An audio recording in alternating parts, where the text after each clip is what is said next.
Bonjour à tous, bienvenue dans l'épisode 61 du podcast 100% PSG, le MAG.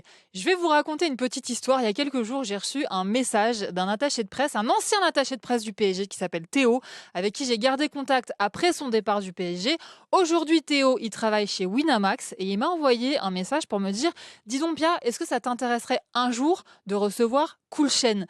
J'ai failli tomber dans les pommes. Je lui ai dit « Mais enfin Théo, comment tu peux me poser cette question ? Bien sûr que ça m'intéresse. » Et du coup, comme dirait Joe Star, Po, po, po, le 93 NTM a pris la radio d'assaut.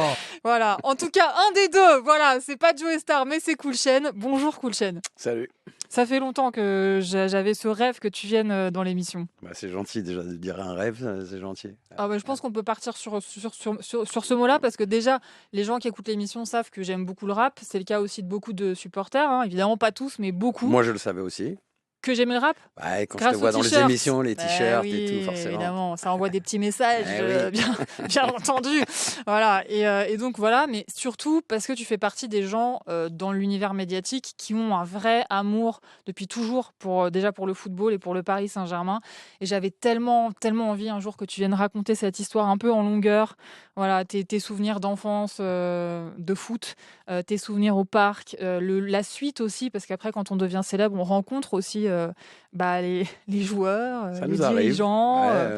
Voilà, donc tu as des milliards de trucs à nous raconter, tout ça ponctué par un concert historique au Parc des Princes Absolument. avec Joe Star, un concert qui a aussi marqué votre histoire. Il y a tellement de choses à raconter, ça commence maintenant. 100% PSG, le MAG. Pia Clément. Alors, quand on a annoncé à l'équipe de la chaîne YouTube que tu allais venir, tous les anciens, enfin tous les gens de plus de 40 ans ont tous mis des émoticônes feu, trop bien, Coolchen et tout. Et puis on a un jeune, un alternant dans l'équipe qu'on adore, qui s'appelle Lucas, qui est trop cool. Tu dis c'est qui? Et qui a répondu... qui a mis du temps à répondre. Donc on a commencé à bâcher en disant « Toi, si tu réponds pas, c'est que t'es pas trop OP. » Et en fait, il nous a répondu un message en disant « Ah non, je suis trop content, c'est trop cool. J'ai été voir un peu sur Google, il a l'air super. » Et donc, pour les jeunes comme Lucas qui n'ont pas conscience de qui est Coolchen, on va faire un petit récap. Coolchen, avec Joe Star, c'est le cofondateur d'un des deux plus grands groupes de rap de l'histoire. À Marseille, il y a eu IAM, évidemment, et à Paris, en tout cas en Île-de-France, donc Paris, Saint-Denis et toute l'Île-de-France, il y a eu le Suprême NTM qui a vraiment plus que marqué tout le monde. C'est un groupe iconique. Personne ne peut avoir traversé la vie sans avoir entendu un de vos titres et surtout sans l'avoir pris un peu en mode uppercut, quoi. On peut dire ça. Je sais pas, c'est toi qui le dis. Mais je le dis parce que... il me semble, oui. Évidemment, Ouais. bien entendu, même quand vous chuchotez dans les morceaux, comme ça arrive parfois, même quand vous chuchotez, on prend un petit coup de pression. On se dit, ils sont vénères, ces gars-là. En fait, le rap que vous faites, que vous avez fait, on l'a un peu surnommé le rap hardcore, mais hardcore, ça résume pas tout. Il y a tout le côté politique aussi, tout le côté qu'on appelait conscient à l'époque. Aujourd'hui, j'ai l'impression qu'ils sont un peu plus hardcore en tous les cas dans les paroles, quoi. Il y a plus de gros mots. Enfin non, pas forcément, parce qu'il y en avait déjà beaucoup à l'époque. Ouais. Même moins qu'aujourd'hui, quoi. Et puis c'était plus social, il y a un peu plus de messages politiques dans ce qu'on racontait. Après, c'est faire vraiment des généralités, parce qu'il y a aujourd'hui aussi des gens qui écrivent des choses intéressantes, engagées. Bien sûr, il en reste, hein. Et des plumes, il en reste des lyricistes, des rappeurs qui écrivent vraiment des textes de folie. Ouais. Tu as cofondé le groupe Suprême NTM, mais tu es aussi breaker, tu dansais très très bien. Je sais pas si tu danses toujours d'ailleurs. Je fais encore un mouvement qui s'appelle la coupole, puisque je l'ai encore fait là il n'y a pas longtemps. Je viens de fêter mes 60 ans, mais donc j'ai testé pour voir si je passais encore la coupole. Je la passe encore. Pas de limbago J'ai une petite sciatique chronique, mais qui n'est pas due à la coupole. Non, c'est pas la coupole. Ok, c'est pas de la faute de la coupole. Graffeur aussi. Ouais. Et votre histoire avec NTM, elle est aussi beaucoup née par le graffiti. Absolument. Voilà, elle a commencé par le graffiti, par le breakdance, et la musique est arrivée bien après. Voilà, producteur aussi. Au fur et à mesure de ta carrière de rappeur, tu es devenu producteur et tu as fondé le label For My People qui a aussi vachement marqué les esprits.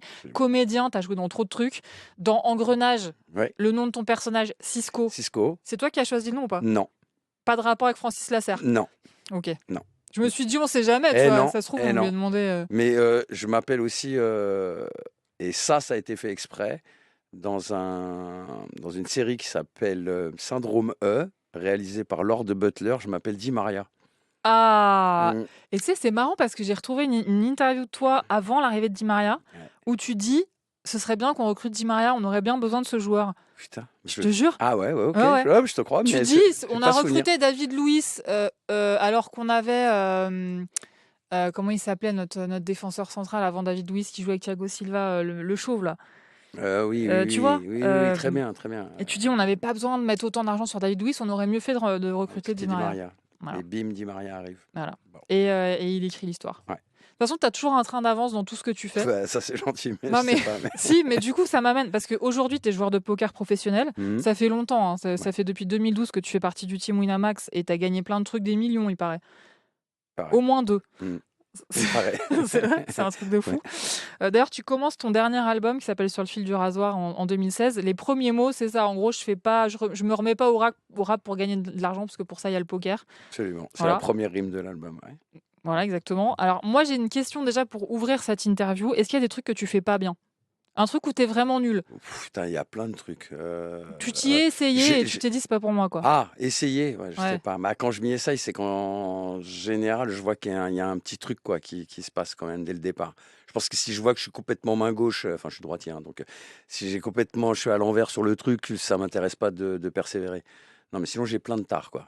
Je suis prosopagnosique. Déjà. Ça veut dire quoi? Je connais pas du tout. Vas-y, j'ai trop envie de savoir. J'ai un problème pour reconnaître les visages. Ah, mais ça, c'est le problème des gens qui croisent trop de gens. Non, c'est ce qu'on me dit tout le temps, mais non, c'est une vraie maladie. Ah ouais? Ouais. Il y a des gens qui ont cette maladie poussée tellement loin qu'ils ne reconnaissent pas leur gosse. Ah merde. S'il en a deux, il ne sait pas si c'est Arthur ou Vincent. Arthur ou Georges. Ouais, évidemment. Ah ouais, c'est embêtant ça quand même. C'est embêtant. C'est très très embêtant. Par contre, pour le poker, c'est bien parce que tu fais le poker face très facilement. Tu peux avoir des potes en face, tu les as pas reconnus. Tu sais pas qui c'est. Tu les calcules ça. Il n'y a pas de problème. Bon, en tout cas, voilà, ça c'était pour faire un petit portrait rapide. J'aurais pu faire une intro où on écoute plein de vos titres connus, mais il y en a tellement, c'est hyper dur de choisir. Et à la limite, les plus connus sont pas forcément les plus iconiques parce que dans l'album, votre dernier album en duo avec NTM qui est sorti en 98, Supreme NTM, il y a tellement de hits dedans qu'on aurait pu déjà passer l'album en entier. Du coup, j'ai choisi un morceau dont on va écouter le début qui, je pense, a un lien avec l'histoire du Paris Saint-Germain dans ce qu'il dit et dans ce qu'il transmet. À ton avis, je choisis lequel ? C'est pas hyper compliqué. Un lien avec Paris dans le dernier album ? Non. Ah, Paris sous les bombes. C'est pas. Non, on écoutera un extrait de Paris sous les bombes tout à l'heure, mais non. C'est dans Supreme NTM, je crois, quand même. Donc le dernier ? Je crois, ouais. Je suis pas sûre. Un rapport avec le Paris un rapport avec l'Île-de-France. Ah, c'est Style. Ah oui, ok. Non, mais tu m'as trompé, tu m'as dit. J'ai donné un mauvais indice. C'est le nouveau phénoménal freestyle du visage pâle. Le bateau est de retour. C'est parti, ça vient de s'anner. Direct, ici de la génération qui t'a fini. Pas de soucis, mais pas de chip ici. Pas de chichi si tu dérapes. On te chie dessus. Trop de blabla, trop de tu connais tout. Je back NTM. Le rêve de ma vie. Le bénéf, le business, et c'est pendant qu'on laisse couler que les pédales s'engraissent. Bon voilà, enfin c'est Seine-Saint-Denis Style, évidemment, c'est un morceau qui pue l'Île-de-France et dans laquelle on reconnaît certains visages du Paris Saint-Germain et souvent un des visages qu'on aime le plus, le nôtre en fait, tout simplement. Et en plus c'est toi qui fais le premier couplet, comme souvent, j'ai remarqué. Oui. C'est quand même souvent toi qui ouvre les morceaux. Oui. Pourquoi ? Je sais pas, parce que j'ai souvent 2 couplets, il en a souvent un. Parce que tu bosses plus, non? Pas. Il y a un peu de ça. Peut-être. Bon, en tout cas, voilà, on ouvre l'émission là-dessus et j'aimerais savoir, c'est la question que je pose un peu à tous les invités qui sont venus depuis mai 2025, le jour de la finale en Ligue des Champions. Bruno, parce que tu t'appelles Bruno, t'étais où? Appelle-moi Bruno d'ailleurs, je préfère. Bruno Lopez, on en reparlera. Hein. Lopez avec un S, ce qui veut dire d'origine portugaise. Absolument. Et on est au Portugal Saint-Germain cette saison. Ouais. Donc on en reparlera. Magnifique. Voilà, c'est un truc de ouf quand même. En tout cas, le jour de la finale, t'étais où toi? J'étais chez moi alors que je pouvais être à Munich. Ah. Ouais. Et pourquoi t'as fait ce choix? Parce que je voulais pas mourir pendu à Munich parce qu'on aurait perdu et on m'aurait retrouvé pendu sur la place là-bas. Ouais. Et En Allemagne, c'est je ne pas voulais ouf, pas quoi. subir, non, je voulais pas subir ce truc. Je voulais pas subir le fait qu'on perde et qu'il faille rentrer à la maison, En flaque. dépité. Ouais, non, c'était pas possible. Donc je suis resté chez moi avec ma mère, ma femme et mon fils. Ma mère a 90 ans, mais Elle aime le foot? Mais non. elle ne loue pas un match. Mais non. En fait, j'habite au 6e, ma mère habite au 1er. Donc, ma maman voit 3, 4 matchs par semaine. Mais non. Elle connaît tous les joueurs du PSG. Ma mère peut me dire, genre, tu sais que tu es au courant que lui, il a été transféré, pas forcément du PSG, un genre de City. Ouais, elle a 91 ans. Hein. Ah, c'est Je incroyable. t'embrasse, maman. Elle s'appelle comment? Christiane. Christiane. Ouais. Mais elle connaît le foot par cœur. Elle a grandi dans une famille de footeux. Mon père était footballeur. Enfin, footballeur, pas... évidemment pas professionnel, mais je veux dire, était dans le foot, mon frère était dans le foot, moi j'étais dans le foot. Donc ma mère a passé sa vie sur les stades. C'est énorme. Voilà. Elle connaît le foot, mais c'est vraiment pas de la mytho. Hein. C'est-à-dire que le moindre hors-jeu, elle t'a 91 ans. Hein. Elle t'annonce, non mais là, il est pas hors-jeu là. Il était limite, hein, genre. Ah, elle sait que c'est au départ du ballon, le hors-jeu. En fait, t'aurais dû venir avec Christiane. Ah, j'aurais pu. Christiane, t'es où? Ah, j'aurais pu. Ah, mais franchement, elle aurait subjugué beaucoup plus de gens que moi, quoi. Ça, c'est sûr.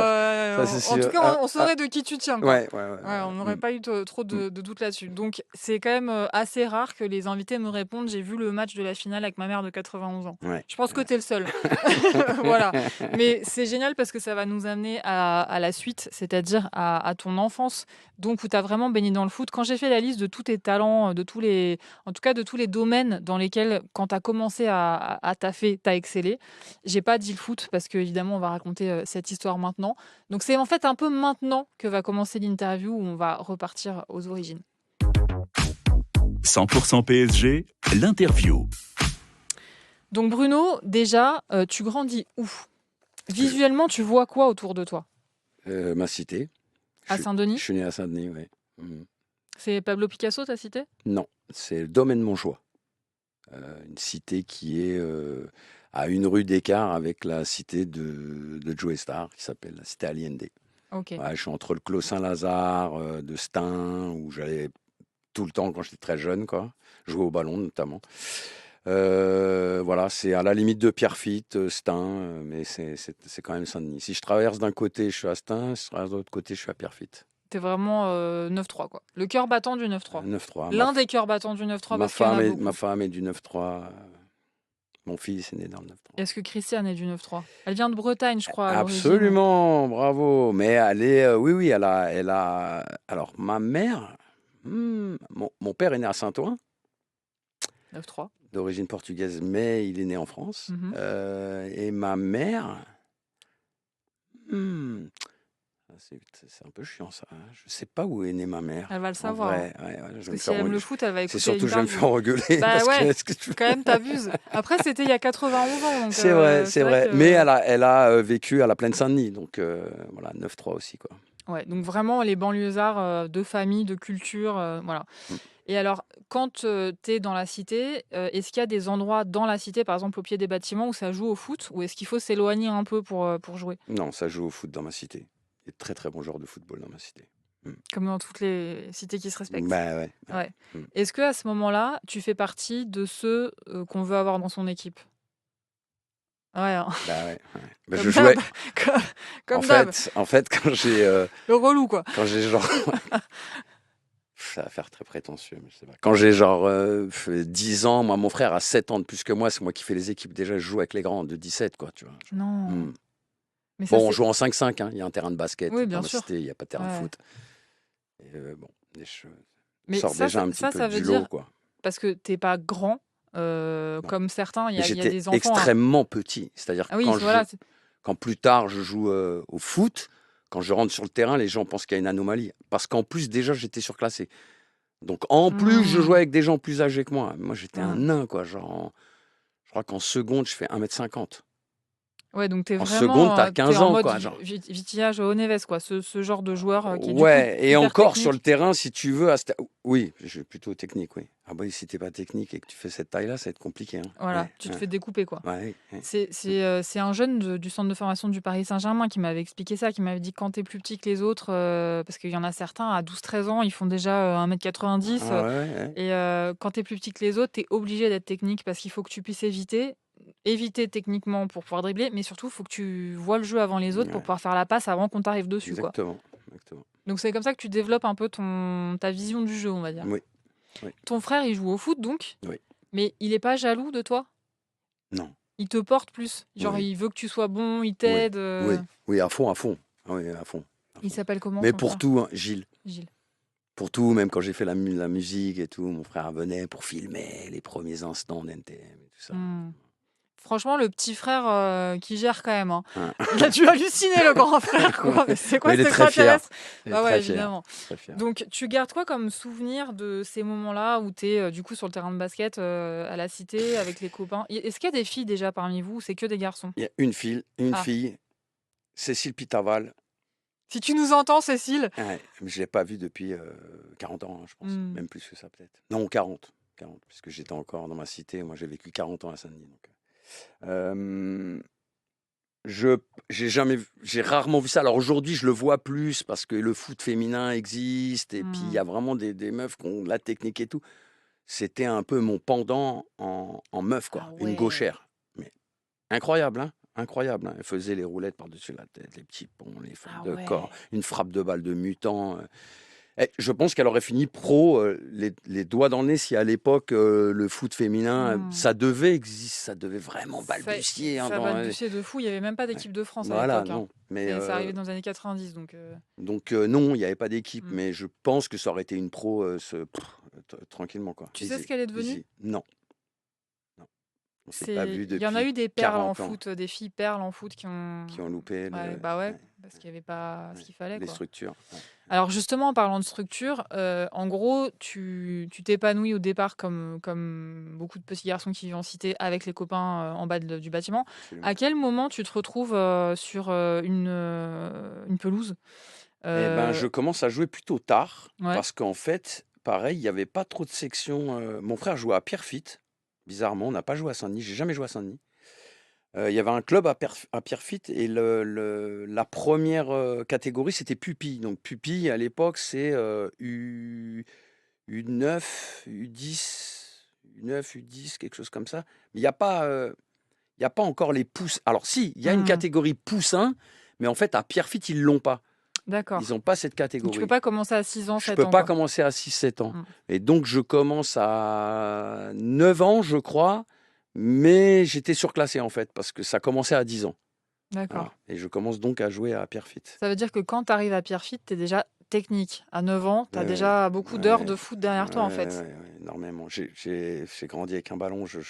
C'est la phrase un peu de plein de gens que j'entends souvent. C'est genre, j'ai marché, j'avais un ballon, quoi. Genre, Mm. moi, j'ai pas souvenir de ne pas avoir eu un ballon. Moi, j'avais lu un livre de Pelé quand j'étais très très jeune, où il disait qu'il dormait avec le ballon quand il était jeune Mm. pour en maîtriser tous Les les angles, arrondis. alors que bon, c'est un arrondi, donc il n'y a pas d'angle. Mais, et donc, je dormais avec un ballon, pour cette raison-là, parce que Pelé avait Ah. écrit ça. Ouais.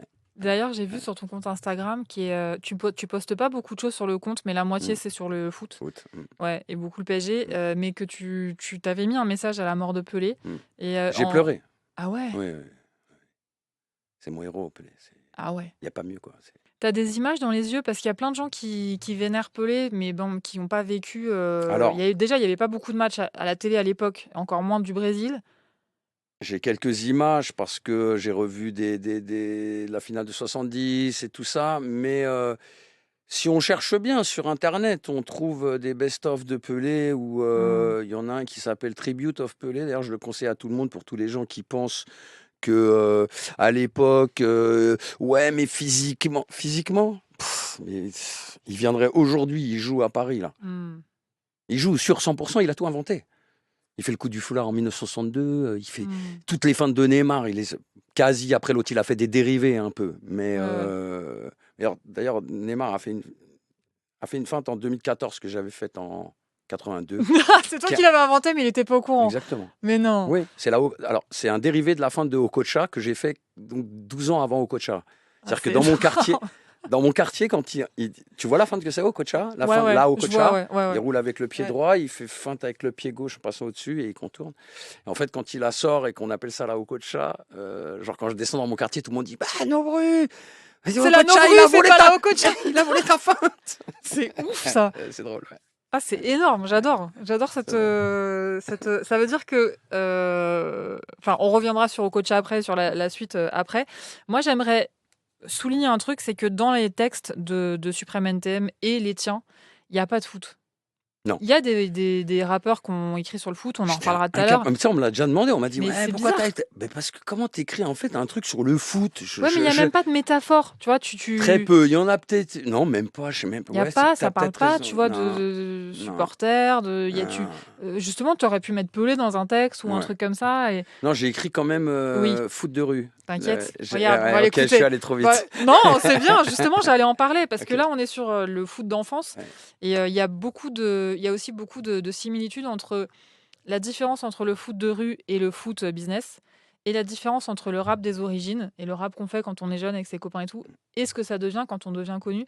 Et j'avais envie qu'on fasse un peu un parallèle entre les deux. Déjà, on va s'écouter donc le générique de la série Foot de rue. C'est une série de France Télévisions qui a commencé à sortir en 2005. La première saison, le générique, c'est Akhenaton. Ouais. Et la deuxième saison, c'est toi qui fais le générique. Et franchement, le générique est trop cool. Et là, quand tu parles de foot de rue, dans le texte, on sent que tu sais de quoi tu parles. On écoute.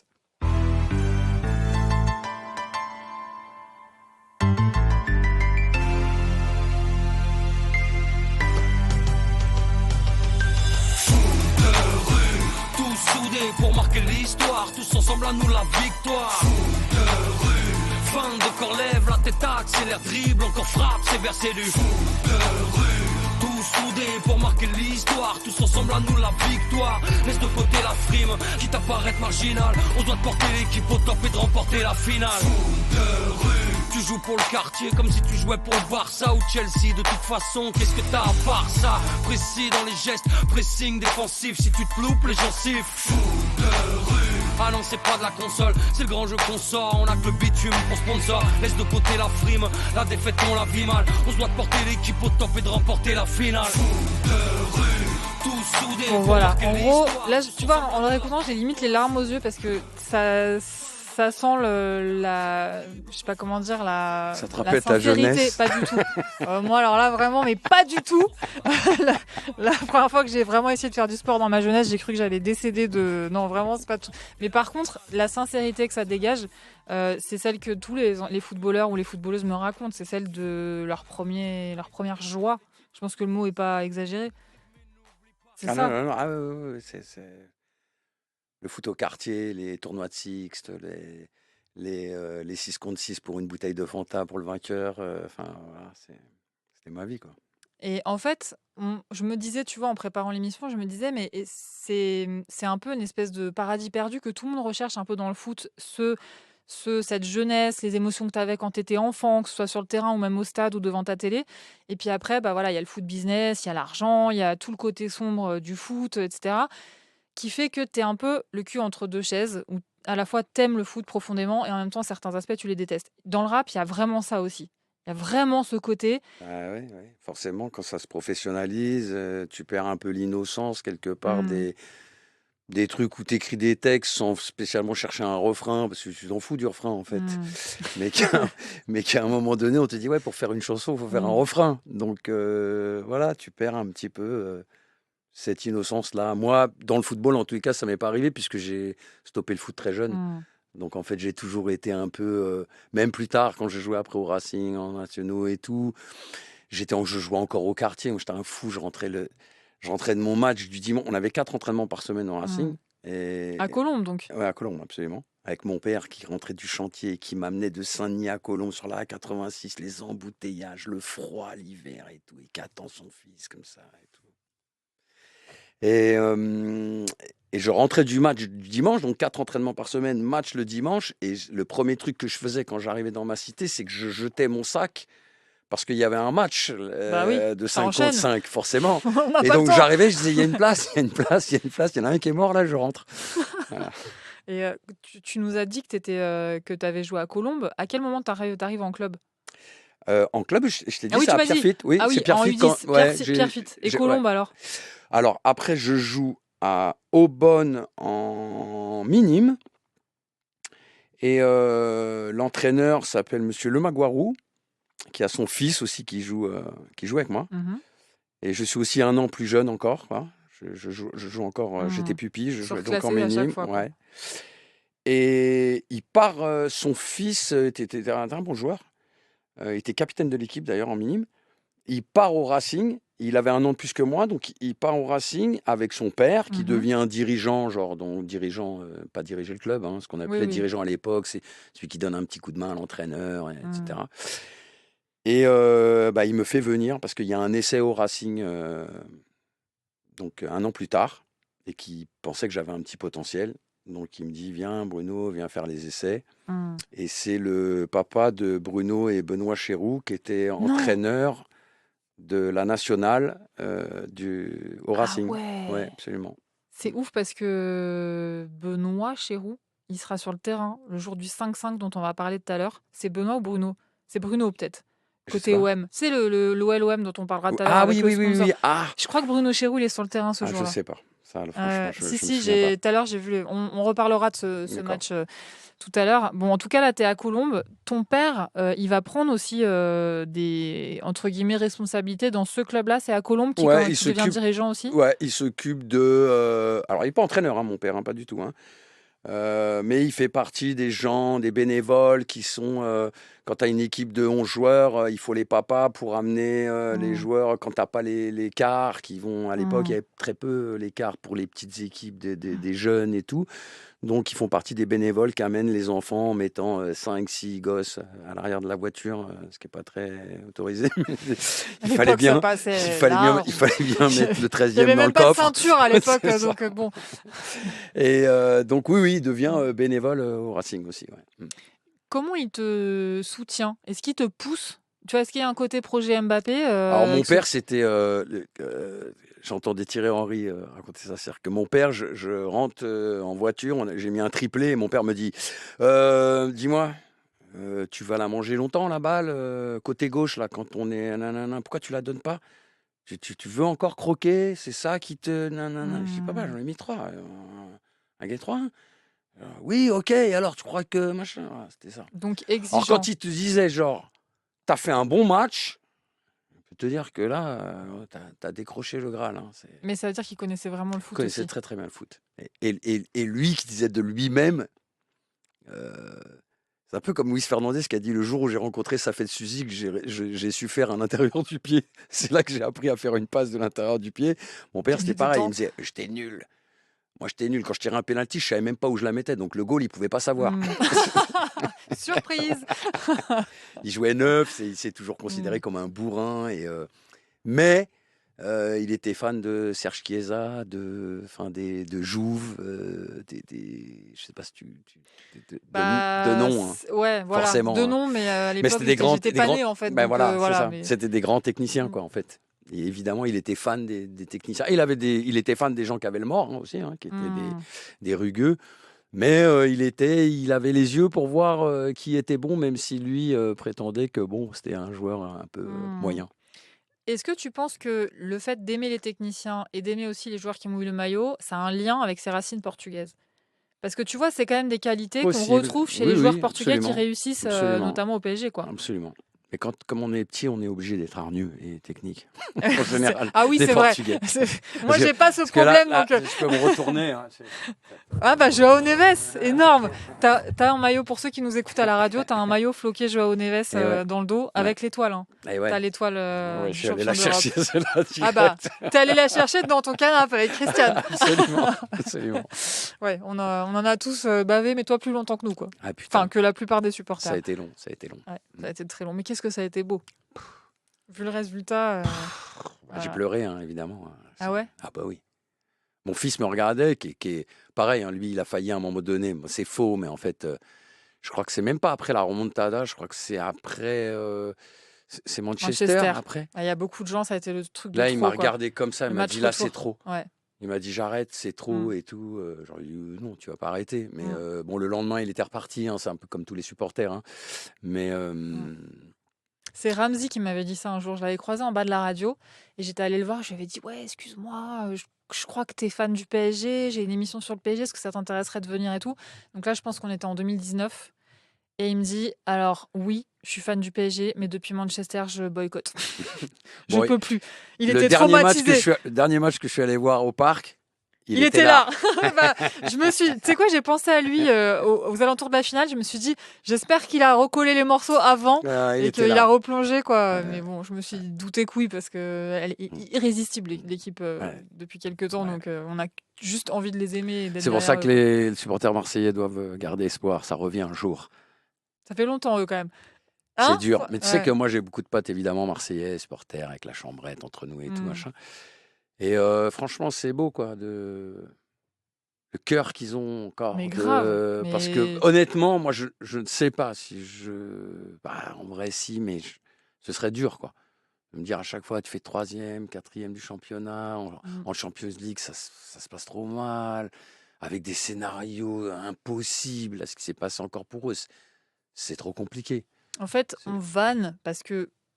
Bah, tu c'est vois, dur de là, s'empêcher. moi, j'ai pas vanné. Là. Mais moi non plus. Moi, j'ai fait pas un câlin. du tout. On a un collègue marseillais ici. Le lendemain, je lui ai fait un câlin. Je lui ai dit, je peux pas te vanner aujourd'hui. Non, c'est trop impossible. Dur. Impossible. Voilà. Après, quand je suis avec les copains parisiens, on vanne quand même. Mais non, mais c'est normal. C'est normal. Ils mais font pareil. On finit par devenir empathique, quoi. Ouais. Après, toi, t'as eu. Je veux pas le révéler à ta place, mais l'OM, c'est quand même un club qui t'a fait vibrer aussi. Eh ben, il se trouve que, alors, je vais pas retrouver l'année, mais je crois que c'est après la Coupe du Monde 74 que Paulo César et Jairzinho signent à l'OM.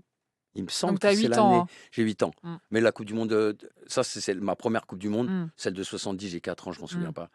Mais celle-là, je m'en souviens très, très bien. Je sais très bien comment le Brésil se fait éliminer par la Hollande en maillot bleu à 2-0 à la demi-finale. Le goal de la Hollande, Youngblood avec son numéro 8, je comprenais pas. J'ai dit, mais le goal, il y a le numéro 1 normalement. Il avait le numéro 1. Donc, je me souviens très, très bien de cette Coupe du Monde. Et donc, oui, il y a. Bah ouais, je suis d'origine portugaise. Mon oncle est parti de France pour vivre au Brésil. Aujourd'hui, il est décédé, mais paix à son âme. Mais c'était notre oncle du Brésil. Et donc, évidemment, il me ramenait des maillots de Grêmio, du Santos. Voilà, donc le Brésil, c'était. Et puis tout le monde, qui n'aime pas le Brésil, quoi. Puis, accessoirement, en 74, le PSG a 4 ans. Et on est vraiment aux prémices de l'histoire. Il vient de remonter en première division après la scission avec le PFC. C'est vraiment le tout début. C'est le moment où au parc, pendant les matchs, tout le monde est pour Saint-Etienne. Enfin voilà, c'est pas du tout le PSG. C'est pas encore le PSG. Non. Tu te souviens du moment où tu commences à entendre parler du PSG? Parce que mon frère m'amène au parc. Je dois avoir 10 ans, 11 ans, un truc comme ça. À l'époque, on donnait 5 francs. Au mec qui était à l'entrée, quand tu n'avais pas de billet, tu venais, tu faisais comme ça, tu lui glissais 5 francs dans la main. Il a dû s'en faire de l'oseille. Et il faisait, allez, c'est bon. Voilà, donc, c'était loin d'être plein aussi, donc il y avait de la place. Oui, absolument. Ouais. Mais donc c'est à cette époque-là, quoi. J'ai 10, 11 ans quand je comprends que je suis parisien et que, Marseille, puis les Marseillais, les Brésiliens sont plus là. Même si, franchement, tu vois, Skoblar, Magnusson et tout, il y avait Bracci, des grands joueurs, Carnus dans les cages, voilà, c'était. Mais c'est-à-dire que tu as déjà ce truc. T'as déjà ce truc de retenir tous les noms. En fait, c'est très bizarre. C'est-à-dire que le foot d'aujourd'hui, si tu me dis, il y a 4 ans, qui c'est qui était. Je te fais. Mais tu sais qu'au bout d'un moment, il y a un déficit de neurones quand on vieillit. T'es au courant ou pas? Je veux pas te choquer, mais. Je suis très, très au courant de ça. Non, mais voilà, c'est vrai que t'es pas le premier supporter qui a des souvenirs hyper précis des trucs de son enfance. Des minutes. Ah, c'est-à-dire que la finale de Saint-Etienne, quand ils perdent 1-0 en 76, c'est à la 76e minute que Roth il marque le coup franc quand je crois que c'est Osvaldo Piazza qui se tourne dans le mur et que la balle passe.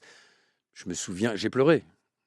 Pourtant, je n'étais pas stéphanois, mais j'étais français. Donc, on est en finale pour la première fois d'une Coupe d'Europe. Et pour le coup, c'était une équipe flamboyante aussi, quoi. Hyper sympathique. Trop sympathique. Voilà, Larios, la Cuesta. Non, c'était magnifique. Les frères Revelli, c'était super. Rocheteau, Battenay. Kurkovic dans les cages. Énorme. Et du coup, première au parc, donc si tu as 10-11 ans, c'est 76-77. C'est ça, Donc ouais, c'est je vraiment pense. le parc, Ouais, les tout débuts. Il n'y a tout même début. pas encore de champ à Boulogne. C'est Pas vraiment vraiment, non. Non, les puis je suis à prémices, Auteuil, quoi. moi. Dès le début. Mm. Oui, avec les ouvriers, Mm. enfin voilà quoi. Mm. Et il y a quoi comme ambiance? Tu t'en rappelles de l'ambiance C'est quand même chaud dans les matchs, en tous les cas. Alors, c'est peut-être plus tard, parce que je te parlais du match de Sofia, tu vois, où on avait gagné 5-1. Le fameux match où Toko met les premiers buts du PSG en Coupe d'Europe. Absolument. Et Donc là, on est ce dans les années match-là, 80. j'ai un souvenir, c'était chaud, quoi.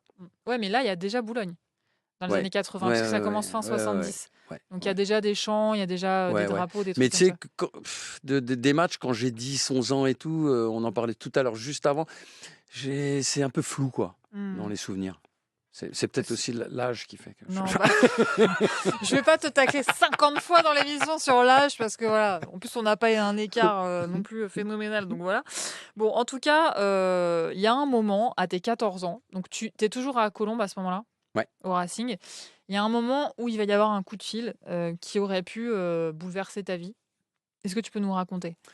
Alors, c'est mon père qui connaît un mec qui bosse à Lens dans le sport-études, qui le connaît plus ou moins bien d'Épinay. Je crois que c'était un gars d'Épinay à la base et tout. Il dit, écoute, mon fils, il est pas mauvais, quoi.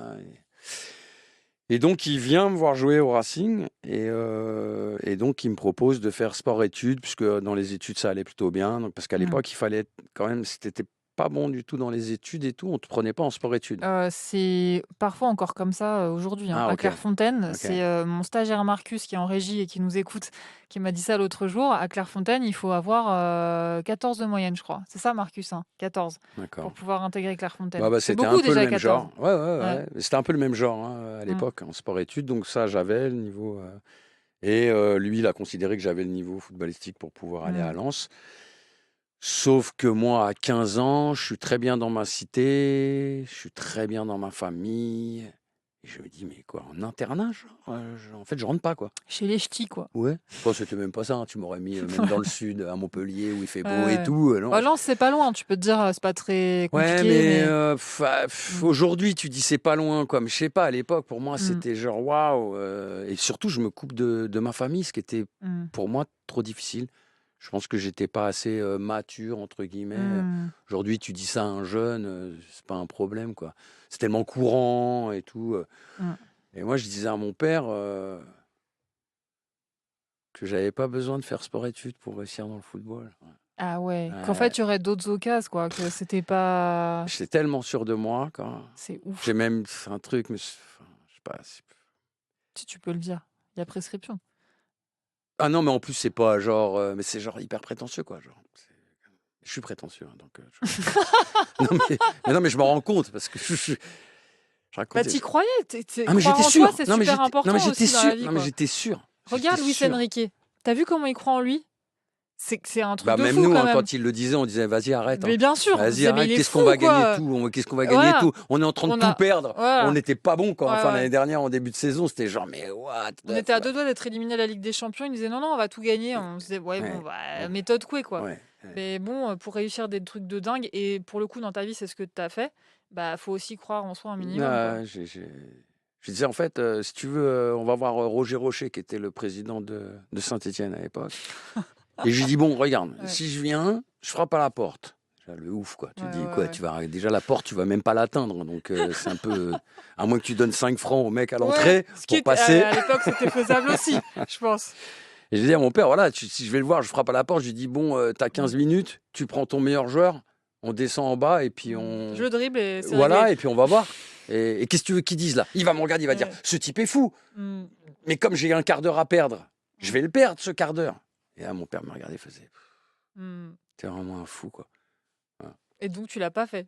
Et non. T'as pas pris le train pour aller à Saint-Étienne? Et non, parce que après, quand je pars du Racing, je rejoue donc en senior maintenant. Donc j'ai 15 ans et demi, 16 ans. Je fais toujours 1m12. Et je joue en senior à Aubonne. Je retourne dans mon club formateur, entre guillemets. Et je joue 1 an. Et ensuite, il y a le hip-hop qui arrive. New York. Le break, absolument. Alors, C'est c'est un pas voyage. encore New York. Ouais, c'est pas encore le voyage, mais je tombe dans ce truc où voilà, j'ai l'impression que... Parce qu'en fait, le breakdance, je le rencontre au Trocadéro. Moi, j'arrive au Trocadéro, il y a des Américains qui sont là en train de danser. Et en fait, moi, je fais des saltos depuis que je suis petit. Des saltos, des flip-flops, Comme des Joao trucs. Neves. C'est ce qu'il a Ouais, fait absolument. le lendemain Ouais, de la finale au parc. Absolument, Ouais. absolument. C'est Amara Simba qui me l'a fait remarquer parce qu'il m'a dit c'est normal qu'il soit capable de mettre des bicyclettes, Joao Neves, parce que regarde, Mais je le mettais lendemain des de la finale, bicyclettes. bah, tu vois, Ben ouais, parce c'est que forcément, tu as le acrobatique, sens, quoi. de, t'as le sens Bah de, oui. de l'équilibre et du truc. Et tout. Donc, qu'est-ce que je disais Trocadéro. Trocadéro, je vois des breakers et tout. Et comme moi, j'étais plutôt gymnaste, mon père était recordman de France-haltérophilie. C'est ouf. Tu vois, on faisait du main à main. Quand j'étais petit, j'avais 6 ans sur la plage. Il me portait, je faisais des équilibres, main, Ah main, ouais. machin, des saltos, des trucs comme ça. Donc, quand j'ai vu un mec breaker, je me suis dit, putain, ça peut être pour moi. Ça tournait sur la tête. Je trouvais ça incroyable et tout. Donc, ça a été une passion et où, voilà, on a été en danse parce que Joe Star aussi était très, très bon danseur. Debout, lui. Debout, moi au sol.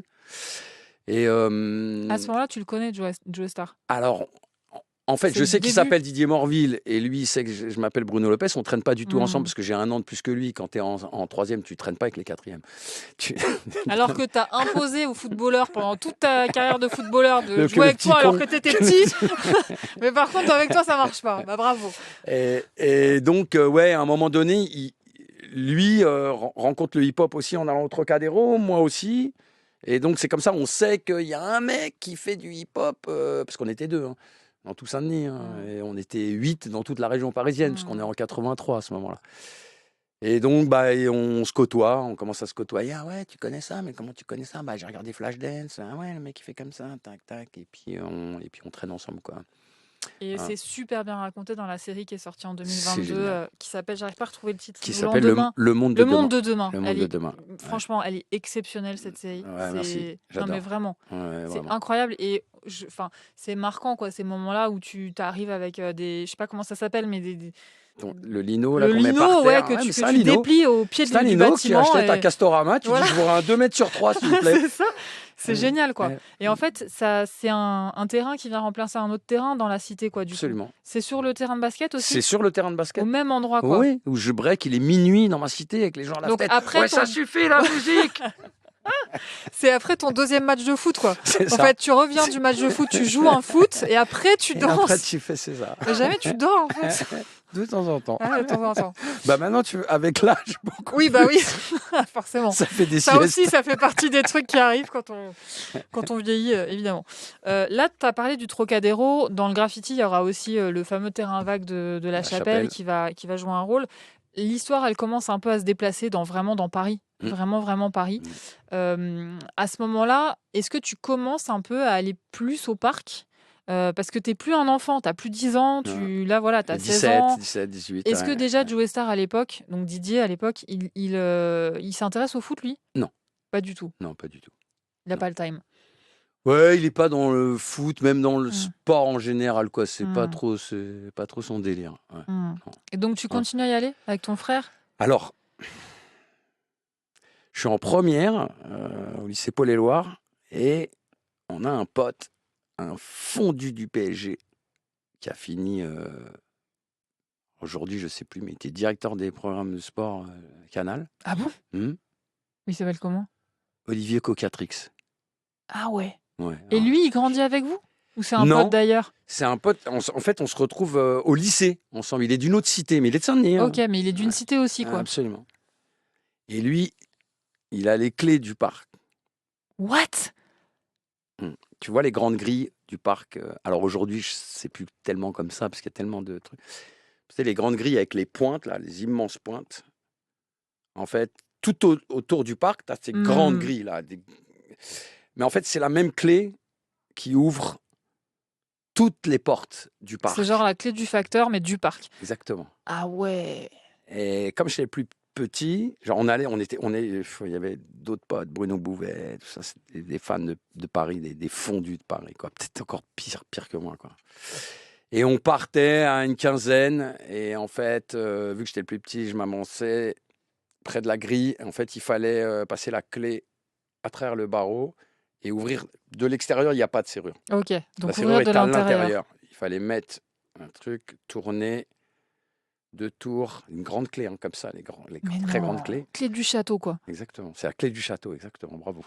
Je rangeais la clé, je m'assurais que la porte était bien ouverte, donc je faisais juste ça pour savoir que c'est bon. Tac, là je me retournais, on attendait que les keufs soient plus trop là.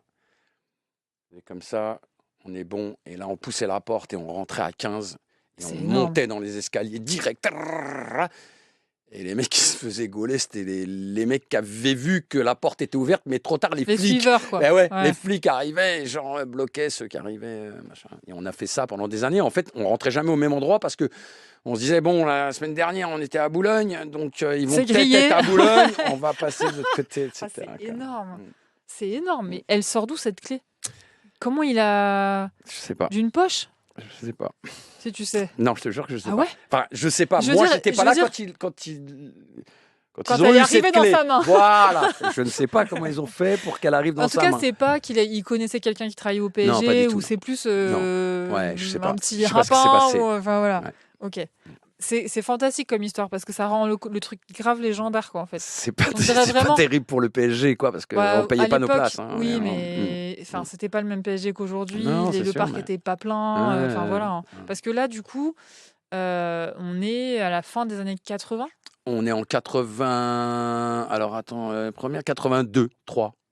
Ah ouais, début des années 80. Ah bah oui, t'as 16 ans. 83, ouais, 83, Ah ouais, c'est ça. 82, ouais. 83, et c'est l'année aussi où commence tout le côté Le break et tout ça, la breakdance. chapelle, le Ah, break et absolument. tout. C'est vraiment l'année Ouais. marquante, quoi. Ouais. Comme tu le dis dans un Mm. des titres 83. Voilà. Donc ça, c'est quand même un rapport au Parc des Princes qui est fantastique. Est-ce que tu as le souvenir d'avoir utilisé cette clé hors match? Non. Vous avez jamais genre Non, exploré c'est vrai, le parc? putain, on est con. Ouais. Parce que franchement, je l'aurais fait, moi. Mais je l'aurais fait à 4h du C'est- matin, ouais. genre tu rentres et puis il n'y a personne et Bah, tout. bien sûr. On est vraiment con, quoi. C'est dommage. Non, on l'a jamais fait. Je te pose la question parce que j'ai un copain qui s'appelle Fabrizio, qui est un ancien Supra.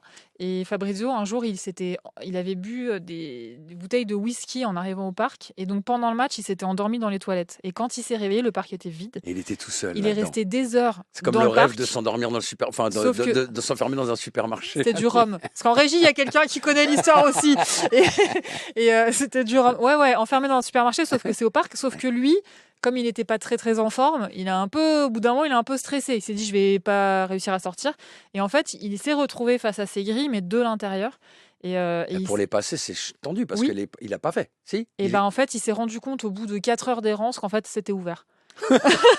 Voilà. Donc il a réussi à sortir comme ça, mais tu vois, ça fait rêver, quoi, de se dire de se Donc faire en fait, enfermer dans le parc. notre clé, elle servait Ah, à c'est rien, c'était ouvert. Depuis le début. Non, pour le coup, ouais, bon, là, en tout cas, il y avait une porte qui était ouverte, mais pour le coup, c'est quand même génial d'avoir cette clé un C'est peu vrai. magique et C'est vrai. de pouvoir rentrer au parc. Alors, ça veut dire que ces soirs-là de match, vous arrivez à Boulogne, vous faites le tour après pour être à Auteuil ou comment ça se passe?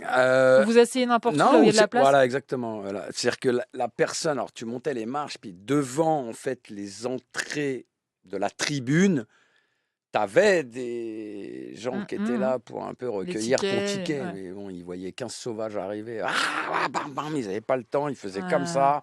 Et on s'asseyait un peu là. Et puis, bon, comme tu as dit, le parc n'était pas plein. Et donc, bon, ça passait quoi. Ouais, puis Mm. ils voyaient Il y avait la pas de passion, caméra, ils se disaient, et puis, bon, Ouais, je sais pas un si jour, c'est ils pour pourront ça. payer leur place. Et du coup, tes premiers souvenirs de joueur au PSG et de vraiment d'avoir vibré pour le Paris Saint-Germain, c'est au parc ou c'est devant ta télé? Parce que dans la série, on te voit devant la finale de Ouais. Coupe de France. PSG Saint-Etienne. Je pense, ouais, celle de Ouais. 82, je pense. Ouais, ouais. Et on te voit, je me souviens parce que forcément, moi, j'étais vachement attentive à tout ce qui concernait le foot, bien sûr. Et je me souviens de m'être dit, ah tiens, c'est peut-être ce moment-là où il a vrillé, quoi. Ce moment où tu as des anciens des Verts qui marquent, qui font gagner le PSG. Rocheteau qui marque. Ouais, voilà. Il y a Battenet aussi, je crois. Et Je sais plus Battenet, s'il marque, mais en tout cas, ouais. il est là, quoi. Non. C'était. Tu veux dire mon amour pour le Ouais, PSG? le moment où vraiment tu tombes amoureux du club, quoi. Non, je pense que c'est avant. C'est avant. Ouais, c'est avant. Où tu te dis, c'est mon club, c'est le club de chez moi, c'est mon club local, en fait. Ouais, je pense que c'est avant. Je pense que c'est les premières fois où je vais avec mon frère. Donc là, j'ai peut-être 12 ans, tu vois, 12, 13 ans. Mais à ce moment-là, tu t'intéresses à l'effectif?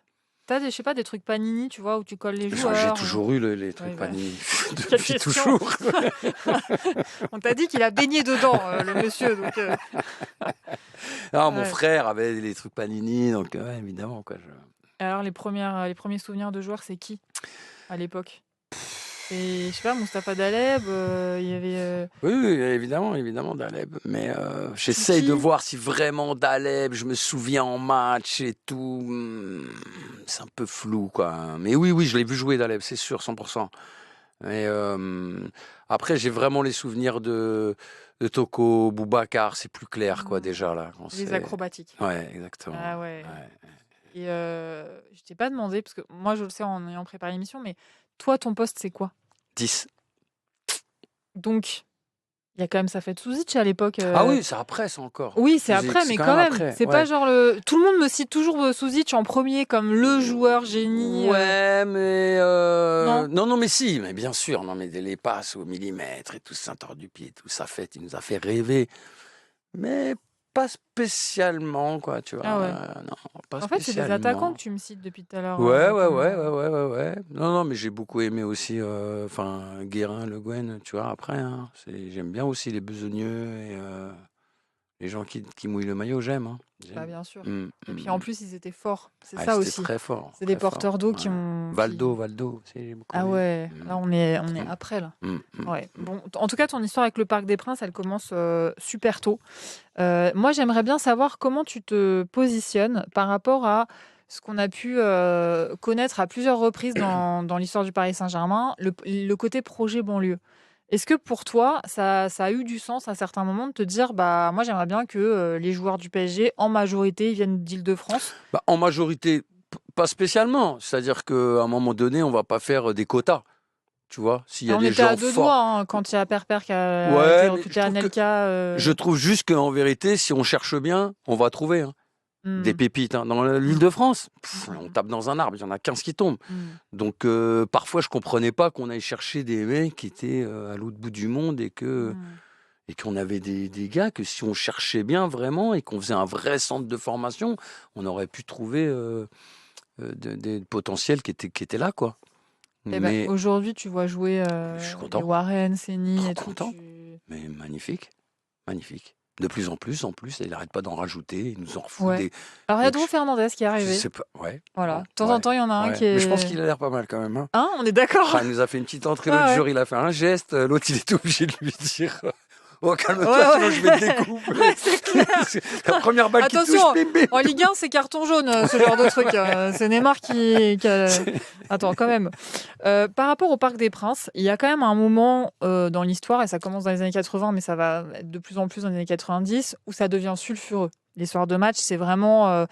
vous n'êtes pas les seuls à griller la priorité à la grille. C'est hyper politisé. Il y a la couleur rouge du fumigène un peu, l'odeur de la lacrymo. Enfin voilà. Comment toi tu vis cette vie-là du Parc des Princes? Déjà, t'es pas abonné au parc. Non. Mais d'ailleurs, c'est peut-être la période fin des années 90 et tout. Je vais le moins au parc. En vrai. Pourquoi? Après, tu es en plein dans l'ascension de Supreme NTM aussi, quoi. J'ai autre chose à faire, quoi, réellement, quoi. Et les matchs, je les suis plus à la télé quand ils sont diffusés que plutôt que d'aller au parc, réellement. C'est pour ça que moi, il y a des vrais supporters. Enfin, je ne veux pas dire que je ne suis pas supporter, hein, mais il y a des ultras, quoi. Il y a des mecs qui... Oui, pour qui le parc, c'est la deuxième maison. Par exemple, je vais te donner un truc, et même l'extérieur. Moi, je n'ai jamais fait un déplacement. C'est pour ça que tu n'as pas été à Munich pour la finale. En plus. Ah, c'est énorme. Mais tu vois, j'ai jamais fait. Donc voilà, mais à coup de pas. Enfin, mais à coup de pas, même pas. Je dis les choses comme elles sont, quoi. Genre, je suis jamais allé parce que me dire aller jusqu'à là-bas en quart ou en. Mais parce que... revenir après le match. En régie, là, on a. Donc c'est pour ça que là, il y avait plein de jeux. Alors en fait, c'est pas un vrai supporter. Non, pas du tout. Bah attends, il y a autant de façons de supporter que de supporters de n'importe quel club. D'ailleurs, c'est ça qui est trop bien. On a Alban qui est en régie là, qui est venu exprès, que tu as rencontré avant l'émission, qui est venu exprès parce que tu venais et qui voulait te rencontrer. Alban, il rentre du déplacement à Monaco, il fait tous les déplacements à l'extérieur et tout. C'est fou, quoi. C'est aussi des aventures humaines de fou, quoi. Bah, évidemment, franchement, Non, mais tu kiffes pas que le match. Parce que non, eux tu kiffes tout ce qu'il y a autour, bien sûr. Ouais, mais moi, je crois que je suis trop vieux pour ça. T'étais pas vieux dans les années 90. Là, tu peux pas me la faire. Non, je peux pas. Non, mais par contre, est-ce que t'as pas aussi un côté un peu analytique du match? Parce que pour le coup, en depth, t'analyses pas le match, tu le vois pas beaucoup. Est-ce que t'as pas ce côté-là aussi de l'amateur de foot qui aime bien être posé dans son canapé et pouvoir vraiment bien voir ce qui se passe? Ouais, mais je fais la même chose quand je vais au parc, par exemple, tu vois. Tu t'analyses. De fou, je suis ça, donc t'as besoin d'être. je suis avec mon fils, on est là, on analyse tout, quoi. Il dit tout, je peux te dire presque lui, combien il a perdu de balles, pourquoi là il l'a pas donné en une, c'est genre comme ça, quoi. C'est pas que dans le plaisir et dans le ouais, non, je suis vraiment. C'est comme quand tu fais du cinéma et que tu regardes un film, je suppose. Tu dis, oh, le plan est trop long. Ou voilà, Ouais, quoi. t'as une grille de lecture. Bah, moi, quand j'écoute de la radio, hein, je me dis, tu dis, c'est quoi cette question est trop longue. Bois de l'eau, ça s'entend. Non, mais bon, voilà, évidemment. C'est à moi que tu dis ça, il faut que je boive de l'eau. Non, pas du tout. Non, mais par contre, j'aimerais qu'on écoute un extrait d'un des morceaux de Supreme NTM qui s'appelle donc Paris sous les bombes. Pourquoi j'ai envie qu'on l'écoute maintenant? Parce que c'est un de ceux où vous chuchotez et où on se prend.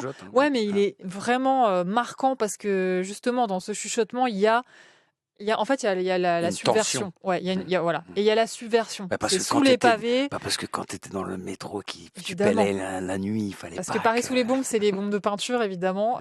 On écoute ça. Je sais pas pourquoi, en l'écoutant, en préparant l'émission, ça m'a rappelé un peu les alentours du parc et le côté de ce Paris qui se mérite, qui est pas toujours facile, mais qui est fantastique et qui laisse des souvenirs à vie. On écoute. Paris sous les bombes. J'entends encore ici les murmures, le bruit des pieds sur les rails qui rythment l'allure. J'ai kiffé chacune de nos virées nocturnes. J'ai kiffé ces moments qui me nouaient les burnes. C'était nos films à nous. C'était aussi une façon pour nous d'esquiver la monotonie du quartier haut. L'odeur de la cité finit par te rendre fou. Alors on allait s'évader en bande. Fallait que l'on descende dans les hangars, reprendre de l'avance sur la Comatec ainsi que sur les autres crews afin de faire le break. C'était Paris sous les bombes. C'était Paris sous les bombes. Voilà, donc évidemment, faire du graffiti, ça se fait la nuit, en secret, et il y a un côté vivre une aventure. Tu dis, c'est comme vivre un film, quoi. C'est exactement ça. C'est la liberté, c'est se sentir seul dans cet endroit un peu bizarre et où le moindre bruit prend de l'importance. Dans ce coup-là, tu fais. Ouais. T'as entendu là? C'est des keufs. En fait, c'est rien. C'est quoi? C'est un chat qui passe. Exactement. Ouais, parfois c'était ça. Ouais.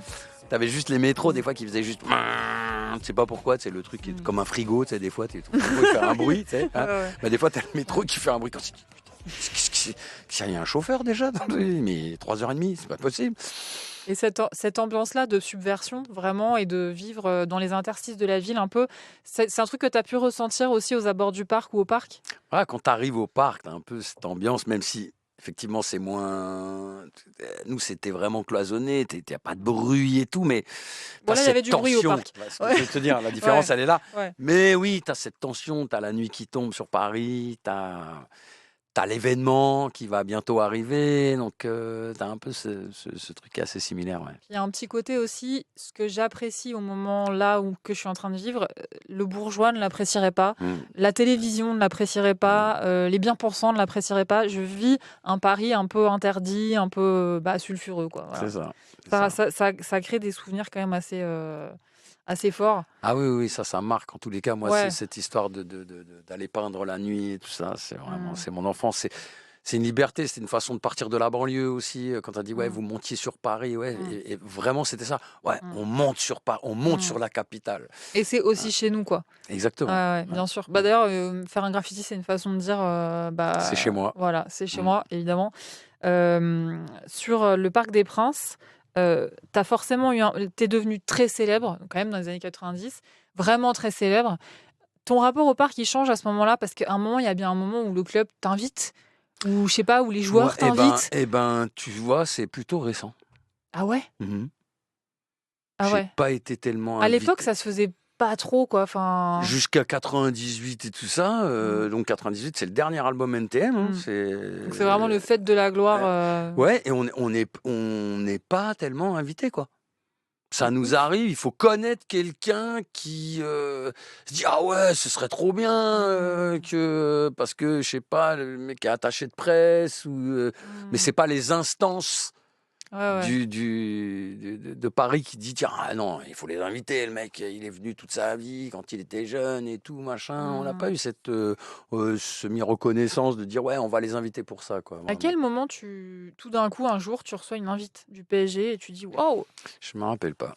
Alors, je pense que ça va être dans les années 2000, début donc le Qatar? 2000. Non, 2000, donc Non, Colonie. avant. Colonie. Ouais. Donc quand même. Un peu. Bon, nous, on a été assez proches de Michel Denisot aussi. Justement, c'est ce que j'allais te demander. Ouais. Tu sais, je suis allée voir sur Instagram. Tu suis pas beaucoup de gens. Ouais. Il y a beaucoup de gens qui te suivent, mais tu suis, je sais pas, une 60aine de personnes. J'en suis 93. Ok. Ah bah, il y a une logique. Ah ouais, j'aurais dit 67, c'est marrant, non, rien à voir. 93. 93. J'avais pas noté la signification. Ouais. Donc quand T'es vraiment quelqu'un de minutieux quand même. Quand j'en suis un nouveau. T'enlèves quelqu'un? Absolument. Toi, tu sautes. Il faut que je retrouve un mec qui dit bon, lui, finalement. Ça fait 5 mois qu'on ne s'est pas parlé. Allez, ça suffit. T'es pas central. C'est énorme. Mais du coup, parmi les 93, il y a Michel Denisot. Absolument. Et je me suis... C'est le parrain. Mais alors, elle commence quand, votre relation? Parce que du coup, vous vous connaissez personnellement, je pense. Oui. On n'est pas amis, on s'appelle pas tous les jours. Mais évidemment, tu lui envoies des loin vannes de là. sur les réseaux sociaux, tu lui envoies des blagues, comme lui, il adore faire des blagues. On s'envoie des petits trucs et tout. Il commente un peu mes stories ou des trucs comme ça. Il m'envoie des petits feux, des petites bombes, des petits cœurs, des petits machin. Comme il fait, quoi. Bah, en fait, il se trouve qu'il faisait l'émission, ça aussi c'est l'âge, Mon Zénith à moi. Ouais. Ah oui! Dans les débuts des années 90. Ah bah la fameuse émission. Absolument. Ah ouais. Et donc, il invite une fois Nina Hagen, qui était la compagne d'un de nos managers de l'époque, qui s'appelle Franck Chevalier. Mm-hmm. Tout ça, d'ailleurs, je crois que c'est dans la série. En tous les cas, c'est dans le film Suprême, ça c'est sûr, mais c'est aussi un peu dans la série. Ouais. Et donc, Nina Hagen avait le droit d'inviter des gens inconnus. Carte on est blanche, en 90, quoi. Carte blanche, machin. Et comme on connaissait Nina Hagen, parce que c'était la compagne de notre manager, elle nous invite et on chante un morceau qui s'appelle Je rappe à l'époque, qui est sur une compilation qui s'appelle Rapatitude. Voilà, c'est notre premier titre qui a été enregistré. Avant le moindre album, quoi. Avant tout, avant tout. Je rappe, RAP. Exactement, ouais. Et un an après, on fait notre premier album, ou Le Monde de Demain, le premier single qui amorce notre premier album qui va sortir en 91. Et là, Michel Denisot nous fait Mon Zénith à moi, mais là, cette fois-ci, c'est NTM qui est invité et non pas que en carte blanche. Donc, ça a été le début. Et c'est quelqu'un qui est très fidèle, et c'est quelqu'un qui est exceptionnel, et c'est quelqu'un que j'adore. Et, voilà. Et accessoirement, 91, il devient président du PSG, quoi. Absolument.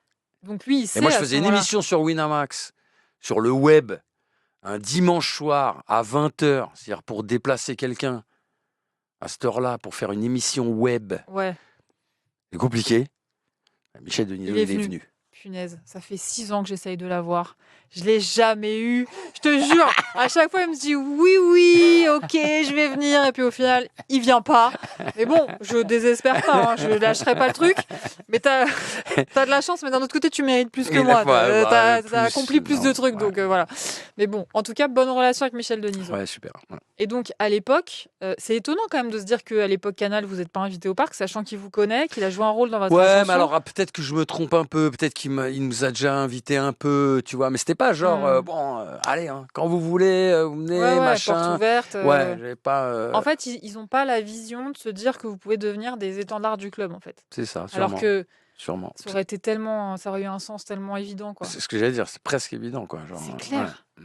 C'est clair. Et on en reparlera tout à l'heure des liens entre le PSG et le rap, parce qu'aujourd'hui, ça s'est développé de fou. C'est devenu même limite hystéro, quoi. Enfin, je crois qu'il y a tous les SDM, rappeurs je ne sais pas si SDM, il n'a pas une loge et tout là-bas, il me semble. Il a une loge pour lui, privée, mise à dispo par le club.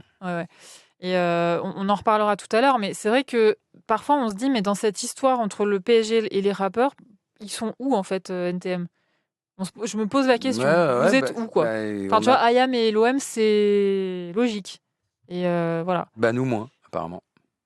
Peut-être qu'ils ont su l'histoire de la clé. Ils se sont dit, attends, les gars, ils ont resquillé pendant 10 piges. Les mecs sont serruriers. On va pas maintenant les inviter gratos, ça va, quoi.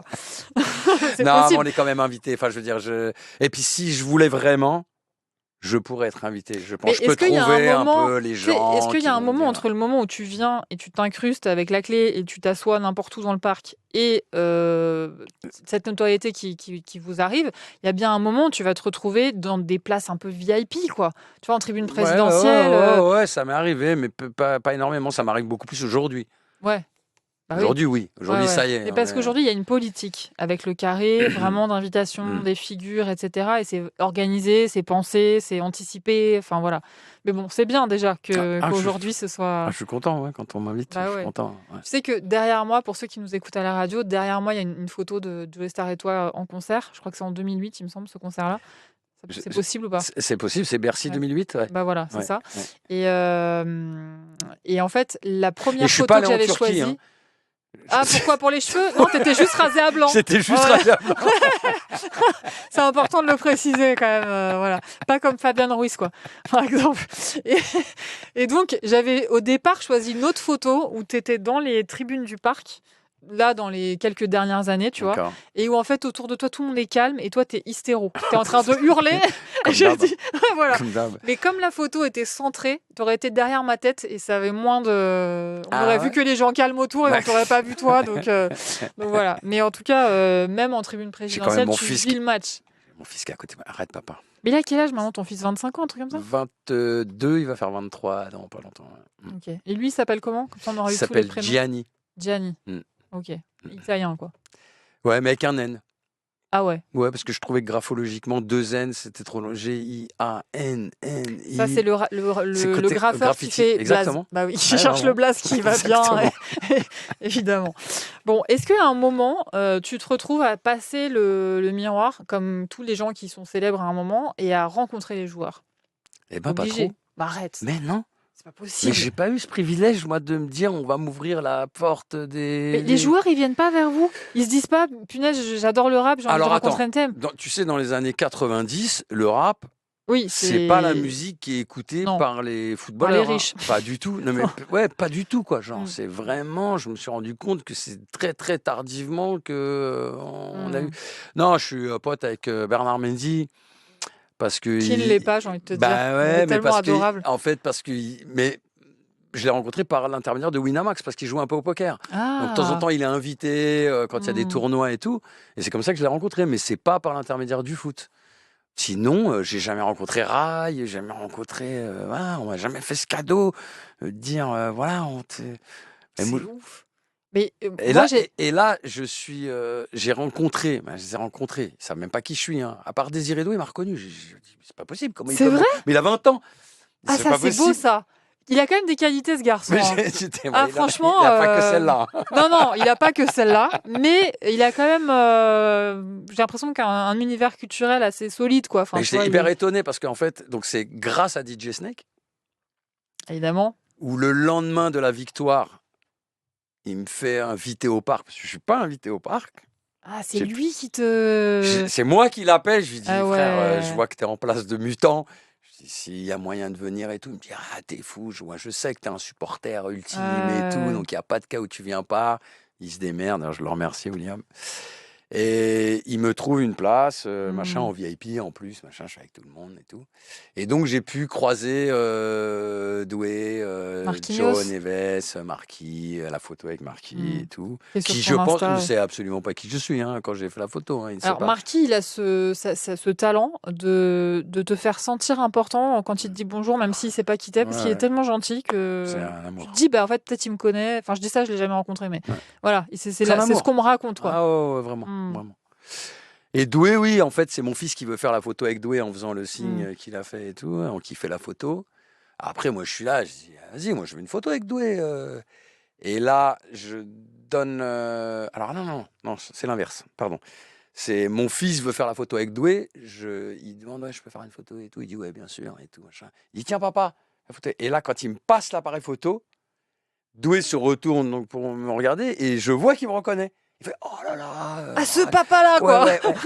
Et donc, ouais, c'était sympa. Mais il t'a pas demandé une photo avec lui? Non, mais c'est moi qui lui ai dit. Ouais, moi, je veux faire la même avec mon fils. Franchement, je comprends. Surtout ce jour-là, quoi. Où on était tous. T'as pleuré aussi au parc le lendemain? J'ai pas pleuré le lendemain au parc. Non, j'ai pleuré. D'ailleurs, je pleure sur le 3e but de Doué.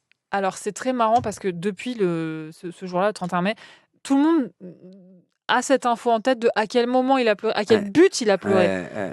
Et moi, je peux l'expliquer même. Enfin, je veux dire, c'est le 3e. Ça clôt l'histoire. On est en train de les étouffer de mutants. 1-0, 2-0, mais 2-0, on connaît le foot. Un corner, ils mettent une tête 2-1, ils nous font une remontada, un carton rouge.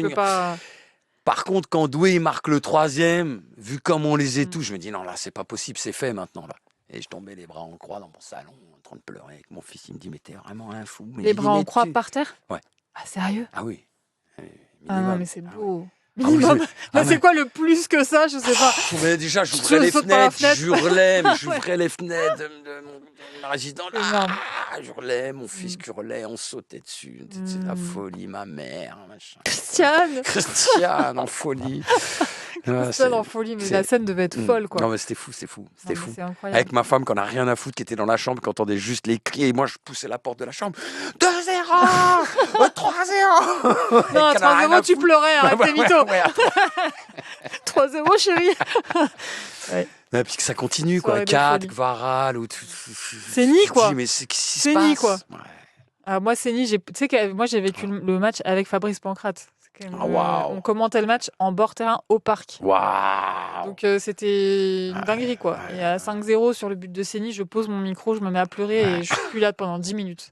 Je peux plus, c'est trop, quoi. Enfin, ça y est, c'est pas possible, quoi. C'est voilà, complètement ouf. C'est surtout ça la sensation, c'est pas possible. C'est pas t'as gagné 1-0 dans un match compliqué. Non, on aurait pleuré quand même. Je pense qu'on aurait pleuré quand même au coup de sifflet final, bien sûr. Oui. Mais là, c'était.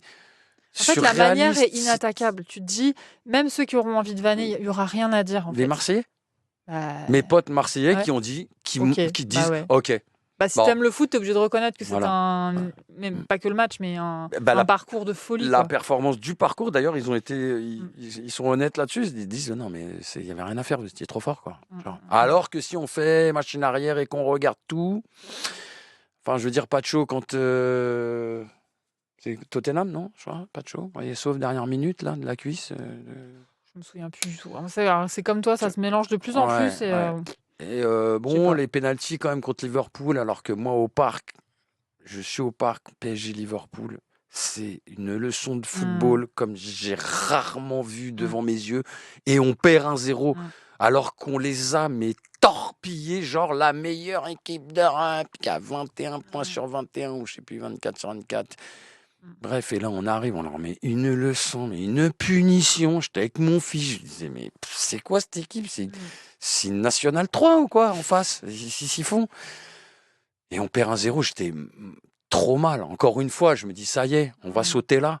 On leur a donné une leçon et on va sauter là. Après, t'as Vitinha qui sort, qui dit, pas fini, on va aller gagner. Et accessoirement, il y a Luis Enrique sur le banc, qui est le coach de la remontada. Et qui sait très bien faire comprendre à ses joueurs que c'est pas fini. Et voilà, qu'il y a... Mais quand même, tu te dis quand même, là, c'est un acharnement, quoi. Là, c'est pas possible. On va encore sauter. Là, c'est pas possible. J'étais vert, quoi. Surtout qu'aucune équipe française n'avait jamais gagné là-bas. Ça, je savais pas, quoi. C'était jamais arrivé. Donc, on avait mené 1-0. On avait mené 1-0 là-bas. Ouais, mais on n'avait pas gagné. Pas Paris. Hein. À qui, alors? C'est qui on? Ah, parce que je suis français. C'est l'OM? Non. Attends, Saint-Étienne. Saint-Étienne. On gagne 1-0 à Geoffroy Guichard. On est dans les années quoi, là? Les années 50 Non, je rigole. Non, mais je cherche. La frappe de Battenet, tu vois pas la frappe de Battenet de 35 mètres, il te met une frappe de il me dit, tu vois pas, comme si j'étais là, moi, mais je suis né en 81 pour info, donc voilà. Battenet, il était déjà au PSG quand je nais, tu vois. Donc voilà. Il met une frappe de mutant contre Ray Clemens, le gardien de Liverpool. Mais vraiment de mutant, si tu la revois, il est à 35 mètres avec les ballons à l'époque qui pèsent 4 kilos. Tu envoies une frappe et finalement on perd 3-1 à l'époque. On avait gagné 1-0 à la maison et on perd 3-1 là-bas avec le fameux but de Verklaug, Le fameux but de Fairclough. Ouais, avec Christian Lopez qui veut pas le découper. Encore un Lopez. Ouais. Oui. Mais avec un Z. Ouais, bah oui. Ouais. C'est versant espagnol. Tiens, puisqu'on parle de Lopez avec un Z, maintenant on va parler du match OL-OM. Donc là, c'est en saison 2008-2009. Ouais, c'est ça. Tu sors un album. Crise de conscience. Exactement, crise de conscience. Et en pleine crise de conscience, tu vas faire une dinguerie. Tu vas devenir sponsor maillot de l'OM sur ce match. OL-OM. De l'OL. De l'OL. J'ai dit OM ? Non, OL. Faut pas exagérer quand même. Non, n'abusons pas. Voilà, non, n'abusons pas. Donc, sur le maillot de l'OL de ce match-là, il y a écrit Cool Chain. Et avant ce match, tu fais des déclarations dans la presse que j'ai retrouvées en préparant l'émission où tu dis ouais, c'est pas le PSG, même si c'est le PSG mon équipe, mais bon, au moins on joue contre l'OM, c'est cool et tout. J'espère que Lisandro Lopez va mettre un but, comme ça il y aura marqué Cool Chain devant et Lopez derrière, vu que tu t'appelles Lopez avec un S. Qu'est-ce qui va se passer pendant ce match ? 5-5 à la fin. Match de ouf, et match Lisandro historique. Lopez marque.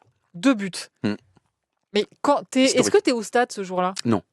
Même pas. Non, je suis devant ma télé. Ouais, je suis devant ma télé. Tu devais être fou. Mais j'étais comme un dingue. C'était un match de fou. 5-5, c'était inespéré. Et puis c'était un grand match. C'est pas juste genre 5-5. Juste 5, ça n'existe pas. De toute façon, c'est pas un grand match, mais il y a eu 5-5. Non, ça n'existe pas. C'est forcément un grand match. Pour un spectateur, c'est forcément un grand match. Il y a des retournements. Il y a 5-3, ça revient 5-4, 5-5 dans la dernière seconde et tout. Non, c'était vraiment un match génial. J'ai bien choisi mon truc. Quoi. Incroyable, quoi. Mais en fait, t'as quand même une bonne étoile. C'est une dinguerie, quoi. Là-dessus, oui, en tous les cas. C'est un truc de fou. Bon, la grosse énigme, c'est pourquoi ça, c'est pas arrivé sur un maillot du PSG, quoi. Eh ben, parce que j'avais rencontré Olas par hasard en vacances. Ouais, mais tu connaissais Denisot depuis 20 ans aussi. Ouais, c'est peut-être alors... c'est vrai, bon.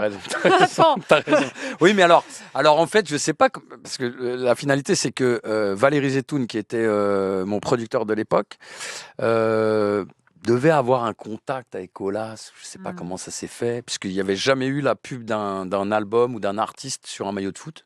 C'est la première fois en France. Et donc, il devait avoir quelqu'un qui connaissait dans l'entourage et tout. Et ça s'est fait comme ça. C'est lui qui a contacté.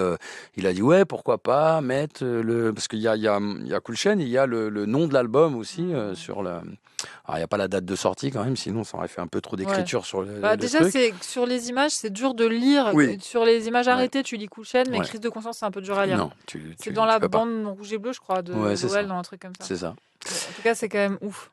C'était une super truc, quoi. Voilà. Et alors, évidemment, j'ai reçu, à l'époque, les réseaux sociaux beaucoup moins, mais j'entendais les retours. Comment ça, il a mis ça sur le maillot de l'OM, de l'OL. De l'OL, pardon, c'est pas un vrai Parisien, machin et tout. Et ma défense, c'était de dire, alors toi tu l'as trouvé, mais je l'avais pas trouvé, mais c'était contre l'OM, mais c'était pas ça. Ça passe. C'est que mon père était supporter lyonnais, quoi. Un vrai supporter lyonnais, au point que... Malgré Saint-Etienne, malgré les grandes années de Saint-Etienne. Absolument, ah non, lui il était lyonnais. Lyon, c'était Chiesa, Nestor Combin, Lacombe, voilà, c'est Floridinalo, voilà, c'était... ton père est la seule personne de ta famille dont on n'a pas donné le prénom. Joseph. Voilà, comme ça, on la aura boucle fait le est tour. bouclée. Et comme on a beaucoup parlé de lui, c'est bien aussi de donner son prénom. Il reste 2 sujets que j'aimerais qu'on aborde ensemble. Enfin, 3, parce qu'on n'a pas parlé du Portugal. Aussi. On va quand même reparler un peu de l'effectif d'aujourd'hui. Mais le premier sujet, c'est celui des insultes au stade. Parce que récemment, il y a eu encore des arrêts de matchs, etc., sur des insultes. Et comme toujours, l'insulte « nique ta mère », elle est passée crème. Comme toujours, tu vois. Et je me dis, mais c'est marrant, c'est la seule insulte qui passe tout le temps. Tout le monde s'en fout qu'on insulte les mamans. Ça passe. Vous, c'est le nom de votre groupe. Donc déjà, toi, en tant que personne qui forcément a un petit affect avec les insultes, on va dire, qu'est-ce que tu en penses de ça ? Est-ce que tu t'aimerais qu'il y ait moins d'insultes au stade ? Est-ce qu'au contraire, tu aimerais qu'on arrête de sanctionner ? Enfin, voilà, comment tu te positionnes ? Je vais faire un aveu, c'est que tu sais, je m'étais pris la tête avec Payet, tu as vu ? Non. Avec Dimitri Payet ? Ouais. Ah non, vas-y, raconte. Oh putain, j'aurais pas dû le dire. Ça excuse-moi. Non, mais c'est pas de ma faute. Hein. Non, mais je m'en suis même excusé en vérité. C'était honteux. Honteux, je sais pas si c'était honteux. Si. C'est en fait quand l'année du Covid, où il gagne 1-0 au parc. C'est pas la fois où il avait fait un truc avec le logo sur Instagram, là ? Il avait enlevé le logo. Non, ça n'a rien à voir ? Non, c'est pas ça. Non, c'était en fait à la fin, c'était le Covid, donc il n'y a personne dans le parc. Ouais. On est 4000, je crois. Tu y étais, toi ? Ouais. Ah ouais ? Je suis dans une loge, en fait. Et Le mec n'est pas invité, mais au moment du Covid, il est le seul à être là, quoi. en fait, ça fait 1000 ans qu'ils nous ont pas battus. Ils gagnent 1-0, c'est but de Thauvin sur un c'est coup le match franc avec de Payet. Alvaro qui insulte Neymar et tout ça, là. Carton rouge. C'est un match sans public, celui-là, je crois. Sans public. Alvarez, c'est Alvaro. 1-0. On perd 1-0 au parc. Où ils nous font dégoupiller, tu te souviens pas ? Il y a des insultes racistes et ils moi, lisent sur les lèvres et tout. Ça, je me souviens pas. Moi, ce que je me souviens très bien, c'est qu'en fait, ils viennent fêter devant nous. Ouais, on a gagné, alors qu'on n'est pas 50 000 et machin, et qu'on nous entend très bien dans le parc. Et moi, il me prend la bonne idée. Ça me dit quelque chose maintenant. De descendre et de mal parler à Payet avec mon fils qui est derrière qui me dit papa, ça va finir sur les réseaux. Donc arrête tes conneries et tout. Et comme un enfant, quoi, je l'insulte, un truc dont je suis vraiment pas fier, quoi, c'est honteux, quoi. J'avais complètement zappé, mais maintenant j'ai l'image qui me revient un peu. J'avais le frère d'Akhenaton qui m'appelle, on a un peu de potes et tout, et qui me dit putain, t'as pas fait ça. Pas toi. J'ai dit si, j'ai mais l'impression que si. Mais bon, j'en suis pas fier parce que, je veux dire, même si je suis pas spécialement un exemple pour des enfants, vu l'âge, les gens disent ce papy, je le connais pas, donc je suis pas spécialement un exemple, mais c'est pas bien, quoi. Je veux dire, surtout on devant n'est ton pas. fils, quoi. Ouais, c'est nul. Bon, donc voilà. Il avait accepté tes excuses, Dimitri Payet ? Alors, je ne l'ai pas eu en direct, mais je connaissais un type, un Marseillais, qui connaissait Payet. Et je dis, tu lui diras que voilà, je suis un con. C'est comme ça, je suis un passionné. Et que des fois, quand on est débordé par les émotions et machin, on dit de la merde. Mais c'est surtout quoi ? C'est l'exemplarité. C'est moche, quoi. Après, tu peux plus trop dire, oh ouais, moi, les insultes, je trouve ça scandaleux. Du coup, est-ce que tu trouves ça scandaleux, du coup, les insultes au stade ? En fait, quand t'es poussé par le truc, je vais dire, la phrase que j'avais, c'est quel Marseillais n'a pas dit à Neymar, nique ta mère. Un mot qui commence par un S aussi. Ouais, voilà. Donc bon, mais ouais. Parce que là, je dirais pas que ça fait partie du folklore parce que c'est pas bon de dire ça. Mais on les a entendus toute notre vie. Oh, il s'est enculé, même ça, quoi. Tu vois, genre, c'est pas moyen. Donc, d'ailleurs, ça se fait presque plus maintenant. Non, c'est un truc qui a un peu disparu, quoi. Non. Ouais, sauf chez les paysans. Ouais. Je rigole. Non, en plus, c'est pas vrai. Je sais pas pourquoi. Donc voilà. Donc hier, je sais pas si tu sais, mais il y a eu une sanction. Tu sais, pour le match contre l'OM, il y a eu un tifo. Tu vois le tifo avec marqué les Marseillais sont des livreurs. DPD, la marque DPD, et puis ce Marseillais qui est représenté avec un jogging de Chelsea, une boîte dans les mains, donc de livraison avec un rat dessus, etc. Bon, tifo quand même très marrant, enfin assez inspiré, tu vois. Mais bon, voilà, il y a ce côté détournement pour éviter le fameux mot interdit. Donc là, Auteuil a pris 2 matchs de suspension. Mais on peut être drôle sans utiliser ce genre de mots, par exemple, quoi. Je pense qu'on peut trouver. Oui, on peut trouver des trucs un peu, voilà. Bon. C'est ça. En tout cas, 2 matchs de suspension partielle pour Auteuil, donc avec une partie de la tribune qui sera fermée. Ça te choque pas qu'il y ait une sanction dans ce cas-là ? Ou Ouais. C'est dur de se prononcer là-dessus. Ouais, puis c'était un peu drôle quand même. Là, le tifo est hyper marrant. C'était original. Mais bien sûr, parce que justement, c'est détourner, ne pas utiliser l'insulte, mais en détournant, dire arrêtez de nous interdire tout, parce que voilà. Après, le mot en question, et pour le coup, est quand même assez inacceptable. Donc voilà. Mais c'est difficile surtout quand on s'appelle Nick ta mère, quoi. Tu peux pas donner des leçons aux gens. C'est pour ça que j'ai cité le truc de Payet avant et te dire maintenant tu vas nous dire qu'il ne faut pas, alors qu'en vérité quand tu es en plein craquage tu fais la même chose, quoi. Donc bon. Après par rapport à l'homophobie et tout, c'est sûr que c'est pas terrible. Non, ça c'est sûr que c'est pas terrible. Bon, en tout cas, pour les 2 prochains matchs, voilà, le Auteuil-Bas sera fermé. Et maintenant, dernier sujet dont je voulais qu'on parle, donc c'est le lien entre le Paris Saint-Germain et le rap, parce que donc ça s'est énormément épaissi, on va dire, les liens. C'est devenu vraiment une politique du club de vouloir s'appuyer sur les rappeurs. Et pour les rappeurs, j'ai l'impression que c'est aussi... C'est un peu la même chose. Assez bien vu Ils aiment bien citer PSG quand même, les rappeurs parisiens. Surtout depuis l'année dernière. Ouais. Je trouve que ça s'est vraiment beaucoup amplifié. Quand des fois, ils ont du mal à dire des choses ou à écrire des rimes, ça aide, quoi. Ils disent, tiens, je vais faire une petite rime sur le PSG. Ça va passer nickel. Voilà. Donc, mais bon, il y a des super morceaux qui sont sortis sur le rap. Bon, le morceau, on va dire, dans le rap, peut-être un des morceaux référents sur le foot, c'est Doc Gynéco. Voilà, passement de jambes. Il y en a un autre qui te viendrait en tête dans les générations un peu 90-2000. Ah, 90-2000 ? Ouais, parce que dans les nouveaux, j'en ai quelques exemples. Ouais, Niska a fait un truc, évidemment. Alors, en premier, il y a Rof qui dit on supportera Paris même relégué, PSG même relégué, dans le morceau de 2008 qui s'appelle Paris, et qui est un peu un morceau qu'on va écouter, on va écouter un petit morceau dans 2 secondes, mais qui est un peu un morceau qu'on aurait pu imaginer comme musique d'entrée des joueurs au parc. Ça aurait pu, quoi. Enfin, ça aurait eu une certaine gueule, quand même. Un sens, quoi, en tous les cas. Ouais, et puis c'est un peu vénère, quoi. Donc voilà, on écoute.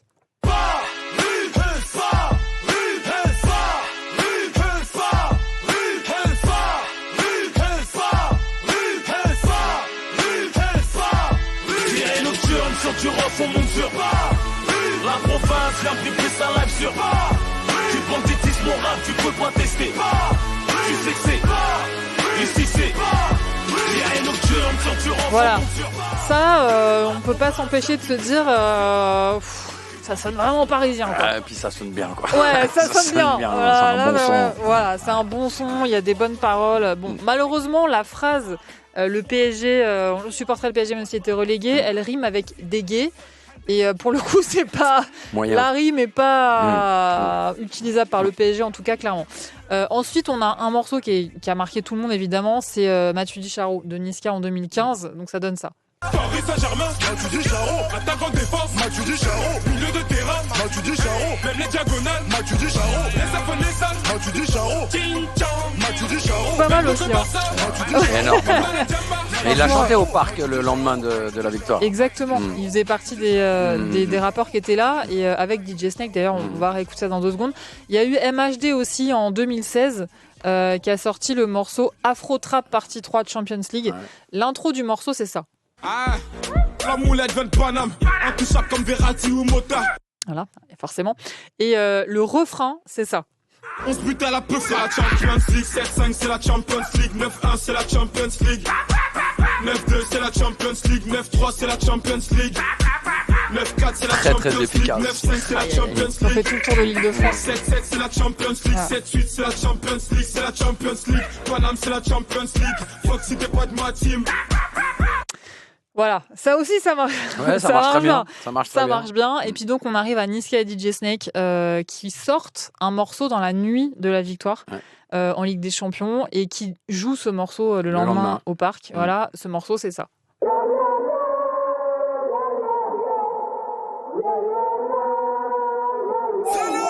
On n'aime pas perdre, jamais de la vie.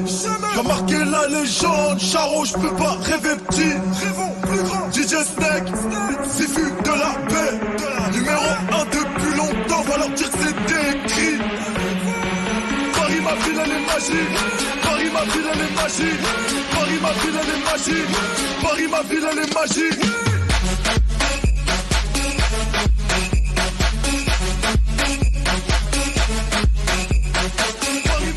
Ça danse tellement en régie qu'il me redonne même pas mon micro. Ça c'est efficace aussi. Il me dit non, Flo.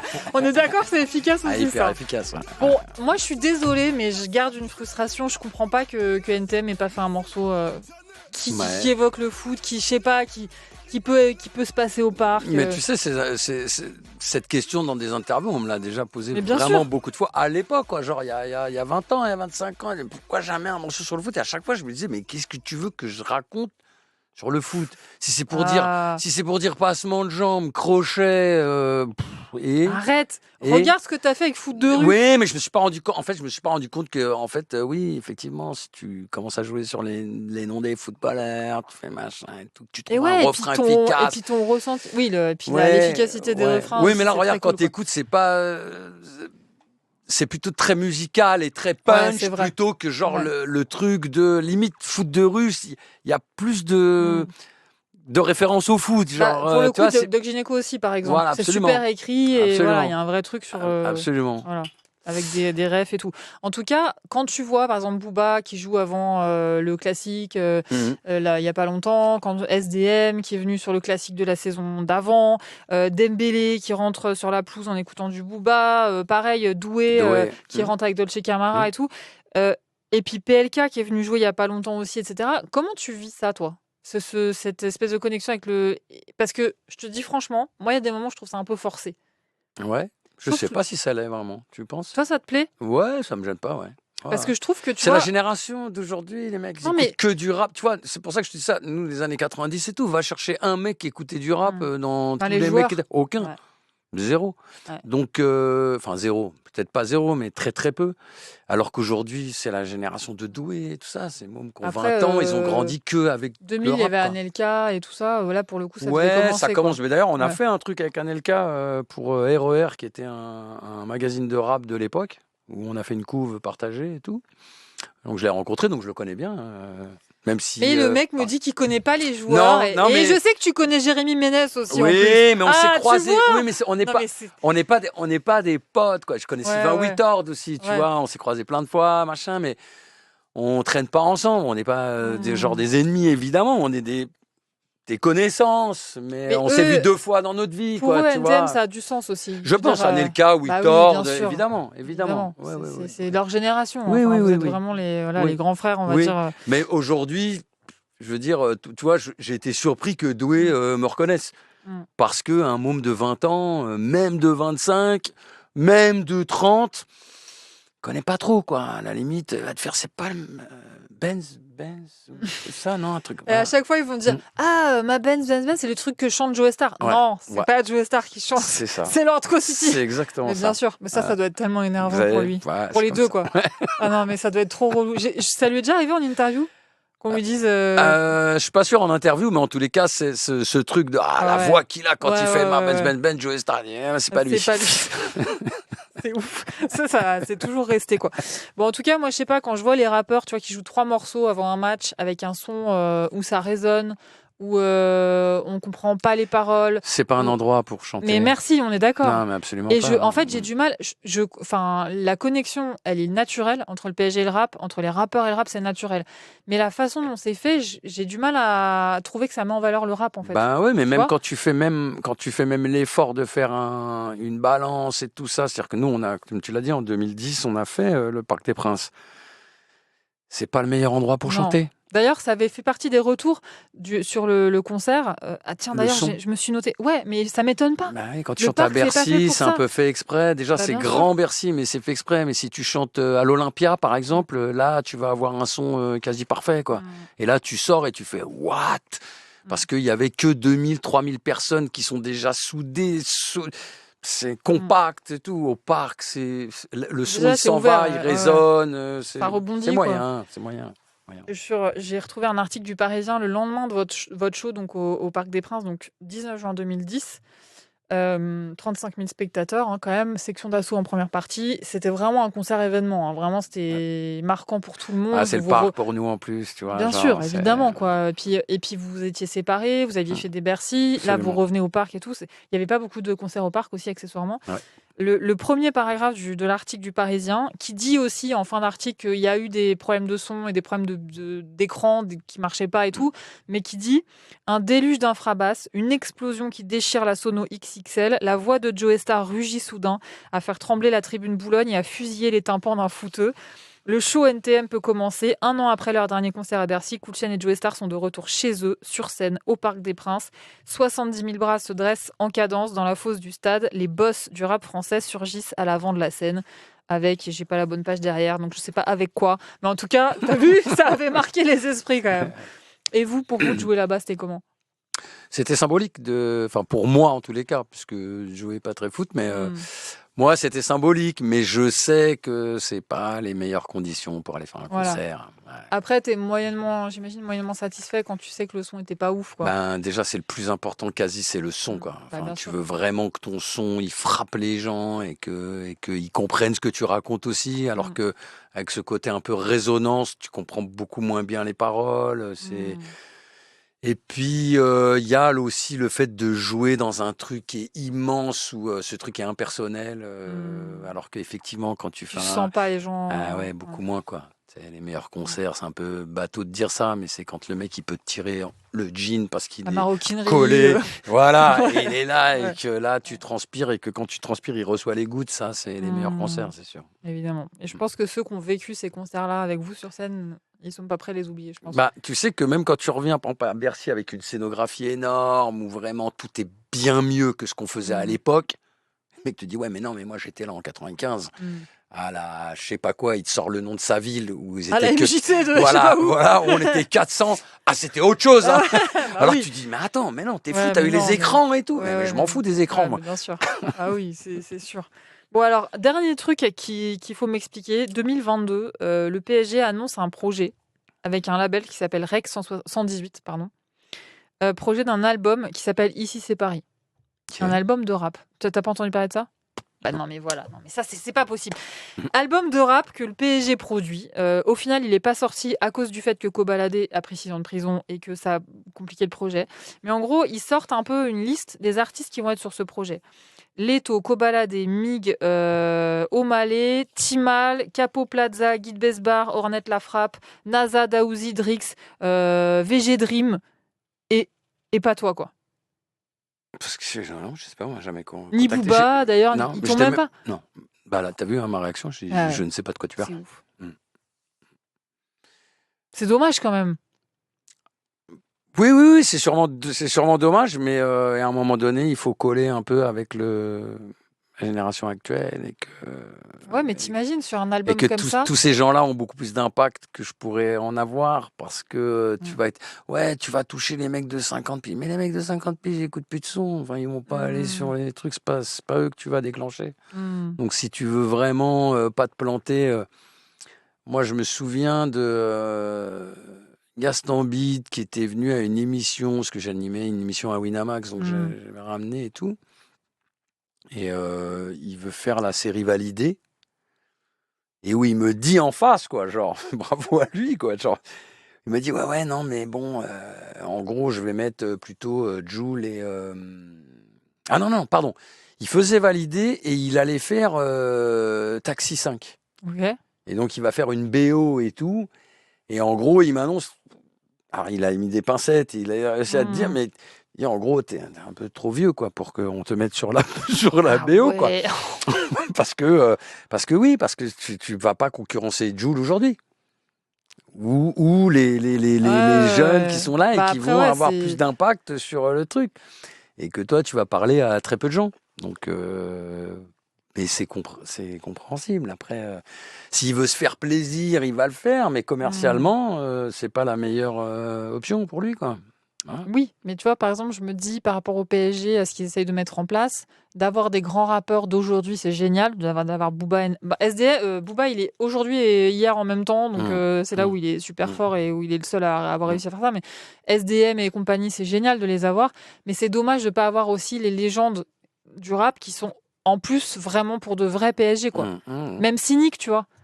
Pourquoi il n'est pas... bien sûr. Il y en a d'autres. Hein. Enfin, voilà, mais bon. On va finir sur le Portugal. C'est parce que c'est une façon aussi de reboucler avec le PSG d'aujourd'hui. Déjà, est-ce que toi, tu as des liens avec le Portugal en vrai? Ou pas du tout? Très peu. Tu parles portugais? Non. Pas du tout? Non. Ton père, il n'avait pas d'accent, il est né en France? Il est né en France. Il ne parlait pas portugais. C'est seul de la fratrie, parce ils étaient 7, frères et sœurs, qui ne parlaient pas portugais. Et qui comprenaient mal le portugais, alors que tous mes oncles qui sont nés en France, puisque mon père est le plus âgé, non, c'est mon oncle du Brésil qui était le plus âgé, même mon père en deuxième. Et les plus jeunes parlent un peu portugais, en tout cas comprennent le portugais. Mon père n'a jamais mis les pieds au Portugal. Ah ouais? C'est ouf. Et moi, j'ai mis 2 fois les pieds au Portugal parce que j'ai fait des concerts. Donc là, je vais me faire lyncher par toute la communauté. Et dire, tout le monde a toujours dit. C'est un faux Lopez, mais un peu. Mais en fait, tout le monde me dit, ouais, t'as jamais représenté le Portugal. Et en fait, moi, je suis plutôt dans l'authenticité. Donc, j'aime pas ce genre de truc de dire, on a quand même une communauté de plus d'1 million de Portugais en France. Si je faisais un petit refrain en portugais, je pourrais ramener des trucs. Mais frère, tu manges même pas la bouffe portugaise. T'aimes pas la morue? Si, j'aime bien la morue. Même. Non, j'aime bien la morue, Okay. mais on mange pas les plats traditionnels, voilà, parce que ma mère en plus est française. Moi, j'ai perdu mon père déjà depuis très longtemps. Et malheureusement, non, je rêvais parler portugais. Hein, ça te fait une deuxième langue, tu peux communiquer. En fait, tu vois. Si on regarde l'équipe d'aujourd'hui. Mais. Oui. Il y a un mais. Bah ouais. Bah João Neves. C'est Neves, là. Ouais. C'est Vitinha, c'est Nuno, c'est Gonzalo. Alors, j'étais très content parce que j'ai fait une interview avec Gonzalo. C'est moi qui l'ai interviewé pour Foot Corner. Ouais. Mais trop bien. Ouais. On a passé un super moment. En tant que rappeur, en tant que non, joueur en tant de poker, en tant que fan du PSG et mon origine portugaise. Donc, ils avaient trouvé ça intéressant de faire. Là, ça t'arrangeait, là. Bah. Là, bizarrement, t'étais portugais tout d'un coup. Je peux apprendre le portugais en 2 semaines. C'est ça. Non, ce qui m'a super étonné, c'est que j'ai jamais parlé portugais, jamais communiqué. Et en fait, je lui posais les questions, il avait la traduction dans l'oreille. Je lui posais en français. Et il me répondait en portugais. Et en fait, j'avais la traduction. Et en fait, je me rendais compte que pas loin de 50% de ce qu'il racontait, j'avais pas besoin de la traduction. Bah, en même temps, alors qu'en fait, si tu me dis comment on dit ça en portugais, je dis, je sais pas. Ça, je sais pas. Mais en fait, je ne sais pas comment j'arrivais à comprendre une partie de ce qu'il racontait, quoi. Bon, après, c'est comme le français avec des hauts à la fin, donc bon. Ouais. Voilà. Non, mais tu vois, portugais, non, mais il y a un côté latin. C'est dur. Il y a un côté latin, mais il y a sûrement dans ma famille le fait de parler, d'entendre ce son portugais qui faisait que j'arrivais à comprendre une partie de ce qu'il racontait, quoi. C'est un super moment parce que franchement, Gonzalo, il est super. Il a l'air super sympa. Il est super sympa. C'est au moment où il était blessé, en fait. Ok. Ouais. Il est venu avec ses béquilles et tout. On a fait. Et il savait qui t'étais, lui? Quelqu'un l'avait prévenu? Quelqu'un l'avait prévenu, oui. Okay. Mais sinon, évidemment que non, quoi. Oui, mais en plus, il est portugais. Donc mais en fait, quand tu vois, quand on s'est revus le lendemain de la victoire de la Champions League, donc le dimanche, quand les joueurs sont passés et que j'ai fait la photo avec Doué, machin, il est passé et j'ai regardé, je fais comme ça. Il s'arrête et tout, il me fait oh, et il s'est rappelé, quoi, tu vois. Donc j'étais super content, tu vois, comme quoi on est con, hein, c'est genre. En fait, tu te dis putain, je suis fier, genre lui il m'a reconnu. En fait, c'est ouf parce que le PSG sont arrivés à un tel niveau de reconnaissance que même quelqu'un comme toi qui a une sommité, bah t'es comme un gosse qui t'est dit bonjour, quoi. Mais Marquis, je comme ça, je lui dis mais ça fait 50 ans, je lui dis que j'attends ce moment. Il m'a dit moi ça fait 12. Je lui dis mais moi ça fait 50 ans. J'attends. Et là t'es comme un. Mon fils, il me l'a dit. Il m'a dit, mais la tête que t'avais quand t'étais à côté de Marquinhos. Un gamin. Bien sûr. Mais c'est ce que disent, tu sais, les anciens joueurs qui ont été invités par le club à aller à cette finale. Ils étaient une quarantaine. Et ils racontent tous la même chose. Ils disent qu'en fait, pour certains, c'était presque la première fois, depuis qu'ils avaient eu une carrière professionnelle, qu'ils se retrouvaient purement à la place de supporters. Ouais. Vraiment de... Ça y est, je suis plus un joueur. Ouais. Et là, tu n'as plus le truc analytique dont on parlait tout à l'heure, tu vois, la déformation professionnelle. C'était vraiment leur club qui gagnait la Ligue des Champions, leur histoire qui trouvait un espèce de point final, une apothéose, un truc avec la manière et tout. Enfin voilà, c'était fou, quoi. C'était juste fou. On est champion d'Europe quand même, Bruno. Eh ouais. C'est ouf, hein. Non mais c'est d'ailleurs... qui m'a dit ça il n'y a pas longtemps, là. J'appréhende les matchs différemment. De Champions League, par exemple. Mais évidemment que je suis là, quand on prend 2-0 contre Monaco, t'es là. Là, le premier quart d'heure, c'est compliqué. Hein. Je voulais mourir, hein, Pierre Vitinha. Je voulais mourir. Mais attends, je suis détaché maintenant. Le mec, comme un quart d'heure, il veut mourir. D'accord, t'es détaché comme nous tous, quoi. Non, mais dis-moi que t'as la même chose quand même un peu. T'es un peu, mais bien sûr, t'es un peu plus détendu. T'es un peu plus détendu quand même. Enfin, en fait, même on a une gratitude, je trouve. C'est-à-dire que on va pardonner le fait que voilà. Bon, oui, bien sûr. Voilà. Pardonne tout maintenant. Et non. Par contre, c'est vrai que quand Vitinha il rate le péno, tu commences à te dire là, ça pue là. Plus Dembélé qui se blesse après. Incroyable. Et tu te dis ça y est, Ouais, incroyable. Eh ben non. Non, on en remet 3 derrière. C'est le nouveau PSG de la nouvelle génération. C'est ça.